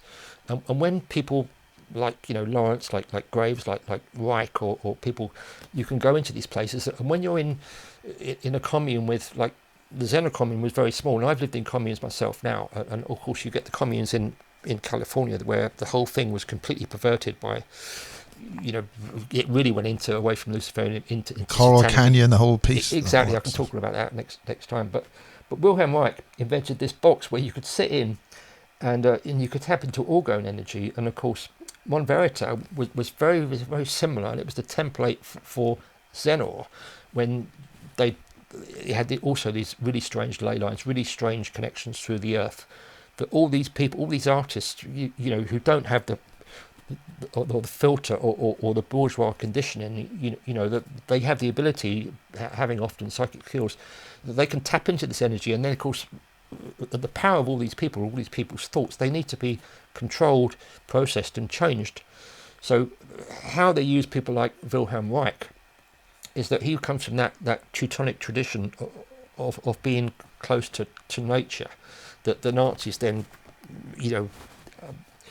really progressed into what's called, the Superman mentality and the super soldier mentality, and they were absolutely obsessed with tapping in and creating an occult being, a super soldier that is almost again a bit like the New World Order, the British Empire order. That it's a move towards transhumanism. So when we mentioned Arnold Schwarzenegger earlier, and of course Arnold Schwarzenegger's father was high up in the Nazi party. He was sent out to California, became governor of California. I mean, I was a big fan of Arnold. I loved his films, Pumping Iron. When I was younger, I was dabbling in that bodybuilding, and then of course he makes Total Recall. He becomes the Terminator. So this is just an extension. What's your talk about what you feel about Total Recall? You mentioned it a couple of times now. Yeah, again, what's the message there? Again, it's Origins on Mars. Exactly. Yeah, it's the same thing with David Bowie's film, The Man Who Fell to Earth. I can talk about the house up the hill from me. I'll talk about this tomorrow, where Golden Stone was created, the League of Nations was created, where this murder took place, which I've annoyed a lot of people by bringing up. I mean, of course, it's all Fabian sacrifices, Fabian satanic rituals, Luciferian rituals. But I've lost track now. Where were we? Wilhelm Reich. Yeah, Wilhelm Reich. He'd have an orgone box, and I kind of love these things because I'm not quite sure whether they're. My uncle was in the freak shows, went across America, and I think these snake oil salesmen, like Trump's a master of a snake oil salesman. I mean, that man could sell anything to anybody, and so Wilhelm Reich was tapping into this weird energy. Now, he's probably not a charlatan, but what he did then, they sent him to New York because he left when National Socialism came in. So when the National Socialists then became the Nazi Party, there was a general attack, which is a bit misconstrued, in the sense that when we talk about them, quite apart from the concentration camps, there was a lot of attacks on occultism that they perceived to be. It was an occult war between the Bavarian occultists and what's called the British occultists, who had also been infected with Bavarian occultism through the Illuminati, the Freemasons, the Rothschilds. So basically, a lot of our belief systems go back to the Bavarian occultists, which go back to the, again, ancient Teutonic traditions, the Knights Templars. So Reich was one of those people who tapped into a lot of these quite complicated and highly intellectual belief systems that you need to look at. A lot of the philosophers around that time, like Spinoza and the Romantic poets as well, in order to understand that what's behind this is a great intellectual body of work and body of thought that has laid these agendas out, and whether that's been created by humans or by a form of artificial intelligence, but there's no doubt that the secrets they have accessed are there for other people to access if they're allowed to be. And what happens with Freemasonry is that once you get to 33-degree initiation, then you can access various things, but that involves rituals like the Solomon's Ring. It involves, Lawrence wrote about the dangers of sodomites, of advancists, and Cambridgeism, and of course Cambridge and Oxford, I'll talk about that next time. But Reich, a lot of these people were kicked out of Germany, including Crowley, who was kicked out of Germany because Crowley was also a very fine painter. Now, Hitler was terrified of Crowley because he read the Book of the Law, the 1904, where he summoned Iwas and about interdimensional summoning. So Wilhelm Reich was very much in this tradition of German occultists, and so the Nazis kicked a lot of these people out because they believed that it was infiltrated by Rosicrucianism, and they believed that Rosicrucianism was controlling English occultism and English society. Now, they probably were correct in that point, because there's divisions in various belief systems coming down from even through the Illuminati, the Templars. There's factions between them. Or we're in factions now where the New World Order is happening, whether we like it or not. We've got no say in it, but it just depends what type of New World Order. So, is that the division between the use of ley line energy between the Germans and the British? Yeah. That's certainly one of the many hybrid wars that have gone on, and of course Reich was kicked out because a lot of those Germans were also part of an Enlightenment system that comes from French philosophy and from English philosophies and the Age of Reason. The great 100 years of Enlightenment. That the new Enlightenment had to be a Luciferian Enlightenment. So the New World Order, when Hitler was kicking people out and when he was burning books, this is not a popular thing to say, but to say the least. But God forbid you wouldn't say anything popular. But the crystal net, like I know how Jews feel because they slaughtered a lot of gypsies, and the gypsies always tend to get the rough end of the stick because they don't seem to comply with any. That they live their life and they have great talents and great psychic powers, and they're a bit uncontrollable. So the Kristallnacht, the burning of the books, was really weird because I was actually there when the Satanic Rites was burnt as well. That's just another piece of synchronicity that I was there watching these people on the pavement burning Salman Rushdie's book. And now there's probably reasons why I witness all these things. But the books that Hitler was burning were basically a lot of Freemasonry books. And of course, part of the whole racism agendas that have been put in place, along with the other racist agendas that are pretty much agendas controlled by the Illuminati, in that you set up racist agendas, and of course, the anti-Semitic agenda is a very strong one and a very controlling one, because as a lot of people on the right in America point out, the left is pretty much in the grip of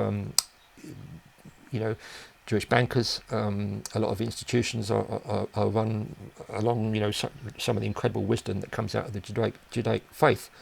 So Hitler, also the British are notoriously anti-Semitic, and the British Empire is also notoriously anti-Semitic, and of course their version of Israel is a state created by Balfour in 1913 along with the Rothschilds. It's basically a construct of the British Empire, and the British Israelites consider themselves to be from these selected bloodlines from the tribes of Dan, going back to what we talked about, Malthus, Darwin, Huxley. So they're deeply racist, and they don't consider the Hebrews to be genuine, the genuine article. So it was almost as if we were funding Hitler. I'm not going to go as far to say that Hitler was an asset of the British establishment, but I will say that he was certainly an asset of the New World Order. And the New World Order is an Anglo-German belief system that has diverged in many ways. It's got splits and schisms in it, but effectively Hitler was enabling an ongoing depopulation agenda.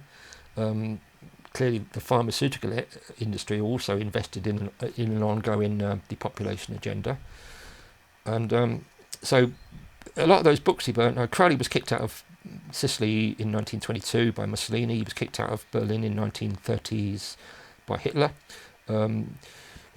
Himmler also was a massive occultist, and there was occult wars, I think I explained before, about the commons in Mauso that Crowley was running, were involving Rudolf Hess, and tomorrow I'll talk about Rudolf Hess and Lord Tredegar and English occultists and English Freemasons and English Jacobites that all links into this Illuminati split. So all these books that were burnt, of course, as an artist, as a writer, you think, of course, it's a cardinal sin. But you're looking a bit deeper, and basically it was an attack on Freemasonry, because Hitler was trying to rid his country of Freemasonry, because if you go a little bit deeper into the economies of Germany after the war, they were actually ripped to shreds by the reparations they had to pay. And then when I think that's something that we're taught a lot of. If they hadn't done that, we wouldn't have had World War II, that sort of a thing. What happened with Mussolini in Italy, and the people jokingly say, yeah, but he built roads, and what happened in those two countries is that they realised what was coming, in the sense that the unipolar world, or the global belief system, is pretty much an extension of the British Empire. They no longer had the power to enforce it militarily, unless they've got America on their side as the minder or the bully or the enforcer. So America's gone. It's going. Yeah, America's been taken down, but that's all part of an extended belief system in that America is Babylon. So the Freemasons are letting this, or the Illuminati are letting this play out as to the prophecies or the scriptures. So Hitler burning those books was actually an attack on Freemasonry, because he established German money. He established his own what's called the vote pound. So people were paid in real money for real work. So you're in actually a physical transactional world, which is what, of course, is being taken down now. So we no longer want to be in a physical currency world like cash, which cash is king. I spent 2 years doing that. They want to go into a virtual world. Just while you're on that, you've got 2 books on that. What is the Cash is King book? Because a lot of people just right now, I find that their music system, their means of exchange isn't working because the cash machines break down. I mean, so they're looking for your book. Could you explain a little bit about that? That's another massive agenda. I mean, just quickly. I can. Yes, I can. Cash is king. Good cash is king. One cash is king too. But what it was that just to finish off on, I'm not saying Hitler's a good guy, by the way, in case anyone puts a target on me. But they wanted to revert to what's called a national sovereign economy. What that meant was they didn't want to be part of the Federal Reserve, City of London, Washington, Vatican banking cartel that basically is just the mafia of the of the global West. It's run on mafia lines. In fact, the mafia are all agents of the banking system. It's all controlled, as all the drug cartels. So he made the mistake of establishing his own. And when you get people proud to represent their country, you can tap into the energy. So he tapped into these Teutonic energies, and of course the Teutonic energy in Germany and parts of Germany is a very ancient and a very strong physical energy. I mean, that's a great civilization. Some of the greatest philosophers and musicians and artists have come out of of that belief system, and like Wagner, fantastic composer. Now he's kind of dismissed as a Nazi, but they have a very strong sense of spirit of place. And once they tapped into that, and then of course he had to be taken out, because when you go against the global currency, which was always one of the long-term aims of this. Now, of course, Gaddafi, another marvellous man, was taken out because he tried to set up the African pound, and he also warned everybody about the coming vaccination, that the fact that they didn't want Africa to have its own currency. Africa was still controlled by the British and the French and the Belgian empires. What about the African royalty? There's an African royalty. Surely they could unite Africa. This is what I'm hoping is going to happen, because what's happened now is that I can talk about Cash King after. But what's happened now is that Niger is this is a tiny country with no military force really to speak for. But the guy that's done the military junta coup in Mali and in Burkina Faso, these are young Africans, and they've had enough of being treated like slaves. And of course, this is now spreading like wildfire. And Nigeria, which is basically a puppet state of both the British and the French empires, there's none of these elections. All elections are even more fraudulent than the elections that we have in, that we choose all the presidents. We've been choosing the presidents since probably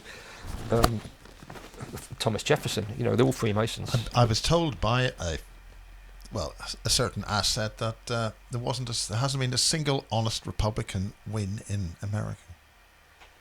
No, I don't think that's true. I don't think there's been a single honest Democrat win. There was a Republican win in 2015, which completely put their agenda on hold. Well, knowing my dyslexia, you're probably right. Yeah, I mean, what happened then is that Trump was doing deals with. Trump's a businessman, and I think he was doing deals with Putin. He was doing deals with Xi.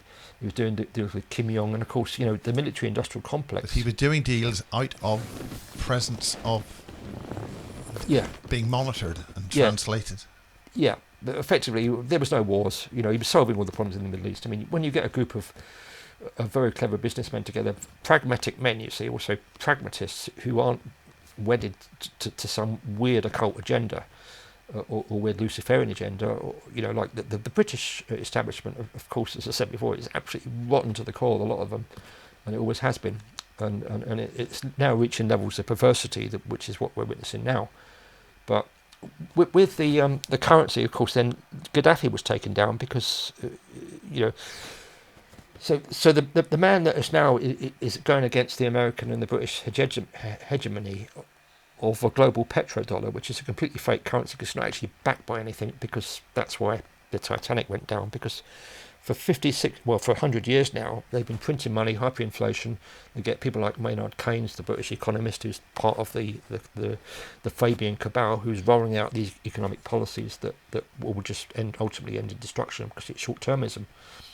So now, with the BRICS currency that is going to challenge in the petrodollar, I've told financial advisors that I've had discussions, I'm quite interested in money, that BRICS is going to blow this apart, and they go, oh no, it's just Putin, the sanctions are going to work. Well, now 40% of all trade is being done in the new BRICS currencies, and even the French now, typical of the French, are trying to grovel to become part of BRICS, because they know that the Americans are going to sell them down the river, and that France is going to be sacrificed. The French aren't going to invade Africa. They're not going to invade Niger now, because Niger's got the backing of A, Putin, and B, the Wagner mercenaries that have been cleaning up Africa and trying to fight against all the factions that the CIA and MI6 Do you think he was funding. actually killed in that plane? Probably. We're almost 2 hours, if you want to. Yeah, I mean, we've covered a lot, and the cash is king is really something I'm very happy to talk about, because, again, I was ahead of the curve with this. What is it? What is the book? It's 2 books. One's black, one's red. What does it cover? What's 5 minutes? Just whatever. Just. I'd like to talk about it in detail, but just to be brief. A few years ago, I went into thinking I need to do something. I'm like a rebel without a cause at the moment, and I like to have a cause. So, for some reason, I've got this obsession with cash, because being gypsies, we all traded in cash. I love the feel. I love the smell of cash. I love the feel of it. I love having it. And when you haven't have it as well, it empowers you to have cash in your pocket, and it's also a very working class thing. Is that you get your wages on the Saturday, you can spend it on the fuck you like. You can go down the pub. My dad used to get his whatever wages he would have or con, and that evening it would all go in the pub or it would go in the betting office. But like cash was an energy between people, especially people that weren't controlled by the matrix, like gypsies. When the computers go down, you don't have anything. This is where the whole agenda is being speeded up. So a few years ago, I was into defacing. So I was defacing books, I was defacing walls, with comic slogans, and not political, but I was working under the name of Defy undercover. I've operated under various aliases when I've been abroad as well. I like the whole thing about shifting identities. I'm not attached to any one identity. So my identity now is my real one, but I've lived for a year under fake names in various parts of the world. So I had this project which I thought was, I'm going to deface money. So the first money I defaced, I had a 10 shilling note, because the first 10 shilling note I ever got, my dad got a 10 shilling note and he couldn't read or write. And he said, what does that say on there, boy? So he showed me this note, and it had Chepstow 240, Gypsy Rose. And I said, that looks to me like it's the name of a horse. And typically him, he said, I tell you what, let's go and put it on that horse in Chepstow 240. Because we're gypsies, and because my dad was living with a prostitute called Rose, who when I was a teenager, I had an absolute crush on. She was doing, she was a prostitute for MPs and high class, So he said, let's put it on a horse. So I said, okay, but he was like that. He was very reckless. So we put it on this horse, and it came in at 10-1. And I used to have to work out the odds for him. So I would work out the odds on horses. I would work out when he was playing darts. I'd count down from the dartboard from 501 to 301. That's why I had all these magical properties, and they would do tests on me, because I was learning in real time. And when even now, I go into a cashier at the supermarket, and I add up all the numbers on what I've spent, on the cash quicker than. So I'm in a constant war against artificial intelligence. So this horse came in, and then I realised that cash was lucky, cash was beautiful, cash was energy. So we then dispensed that and passed it round to the barmaids, to whoever, gambled in and other things, but it became a source of energy among real people.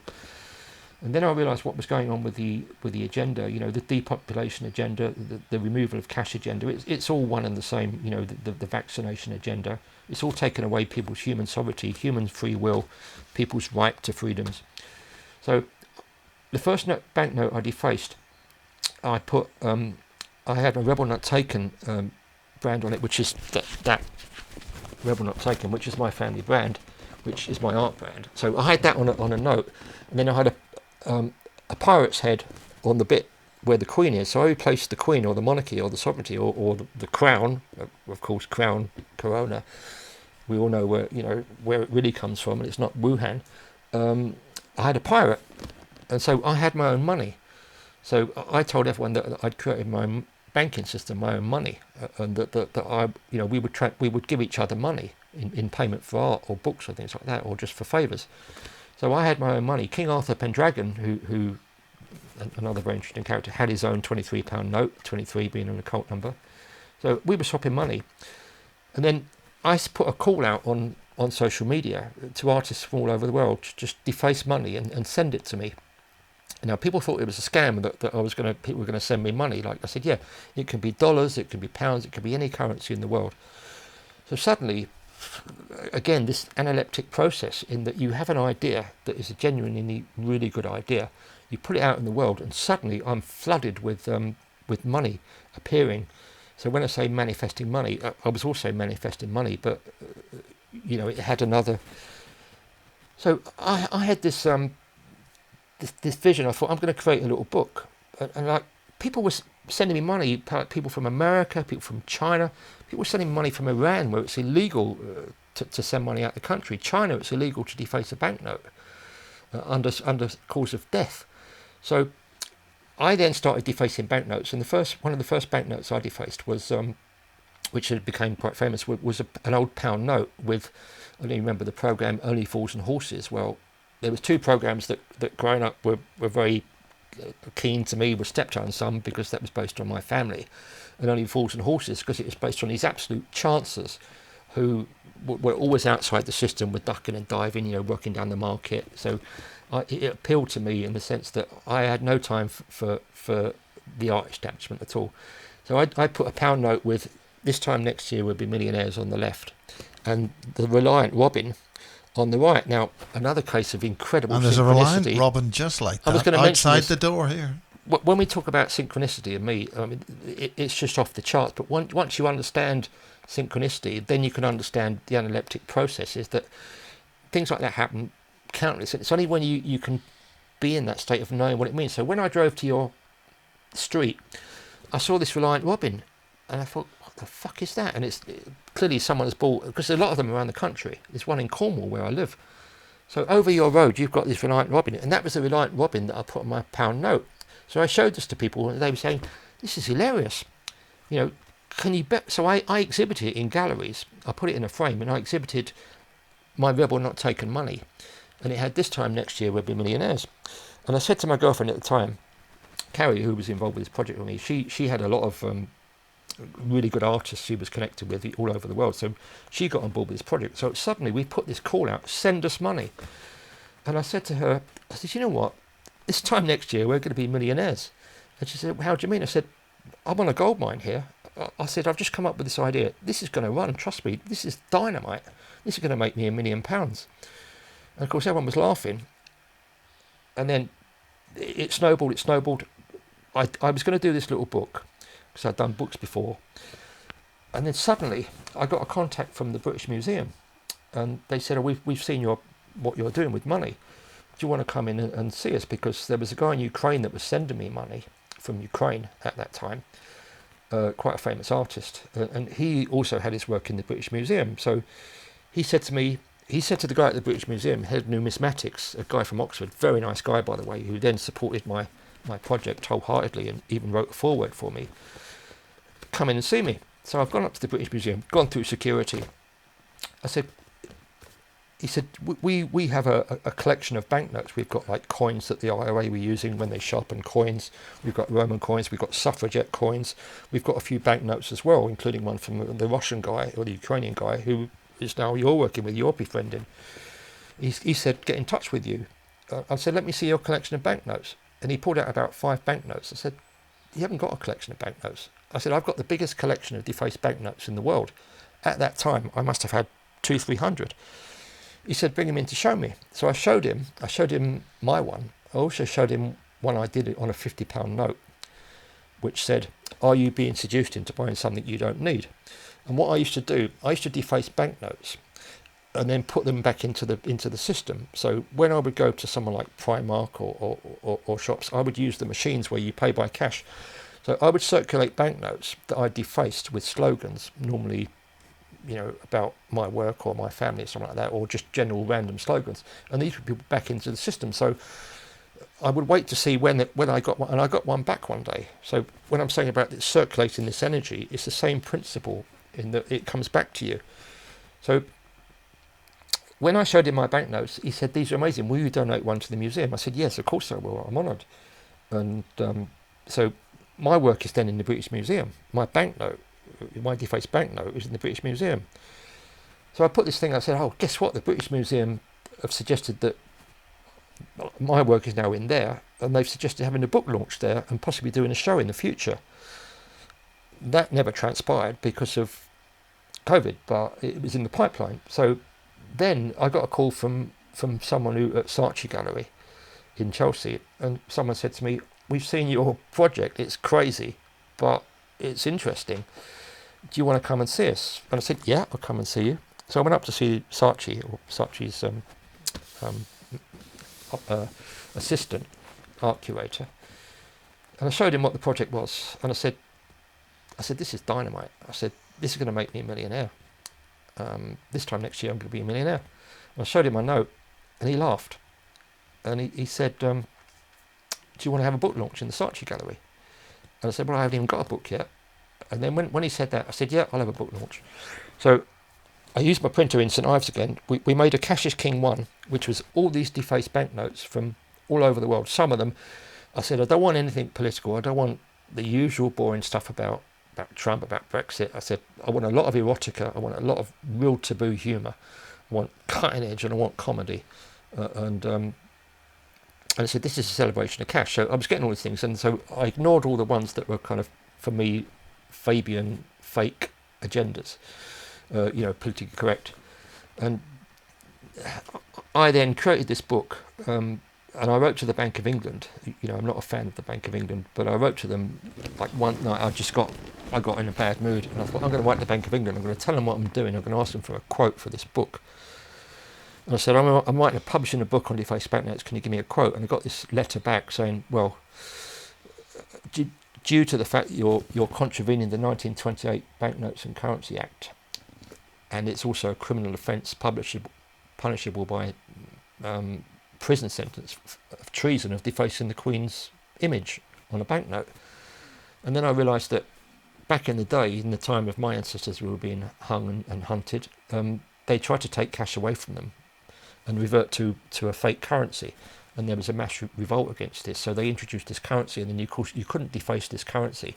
So they used to hang people in Wapping for defacing a banknote. So potentially I put myself in harm's way again for legal things. And then I published their quote saying, "We cannot give you a quote because what you're doing is a criminal activity against these acts." So I used that in the quote of my book. And by that time, my book was in the British Museum. My book was in the Saatchi Gallery. I'd sold more or less all of my 1,000 copies because I told them that the Bank of England were going to prosecute me. And I took legal advice, and all they could do was do a cease and desist, and I'd have to burn all the copies of these books. So I got in touch with Arthur Pendragon, who was the reincarnation of King Arthur. And we were going to have a ceremony of burning the rest of these books on the steps of the Bank of England and absolving all British people from their debt to the fake monarchy and the fake, Freemasonry banking system. So when I said this, all the books sold overnight. The Saatchi Gallery said, "Not only will we have a book launch, but you haven't got any books, you sold them all, but we'll put all your banknotes on the wall." So within a few months, I had an exhibition at the Saatchi Gallery, one of the biggest galleries in the world, most prestigious. The British Museum was stuck in work, and of course, if the Bank of England had decided to make an example of me, it would have been very good because it would have given me a lot of quite positive publicity if you're an artist working outside the system. Of course, they decided not to do that because then they got to prosecute the Bank of England, they got to prosecute the British Museum, they got to prosecute the Saatchi Gallery. So the establishment, and then it led to another set of circumstances which led me to pursue this my own revolt for 2 years, which was based on a lot of my passionate beliefs about money. And of course, then when I say manifesting money, I did become a millionaire as a result of that. You know, I'm not going to go into that because I don't want the tax man coming after me. But you know, that whole thing about manifesting money. I think we've done 2 hours. We've past 8 o'clock. So okay, you're going to do tomorrow. Yeah, this is brilliant. It's all good fun. It was a bit rambling, and we went completely off topic. But well, it's a beautiful photograph. That's where I now live. That's my studio, and that is Zen or Spirit Place. Well, I think that says it all. So until part 5, thank you. Adamani. That means tomorrow. Good.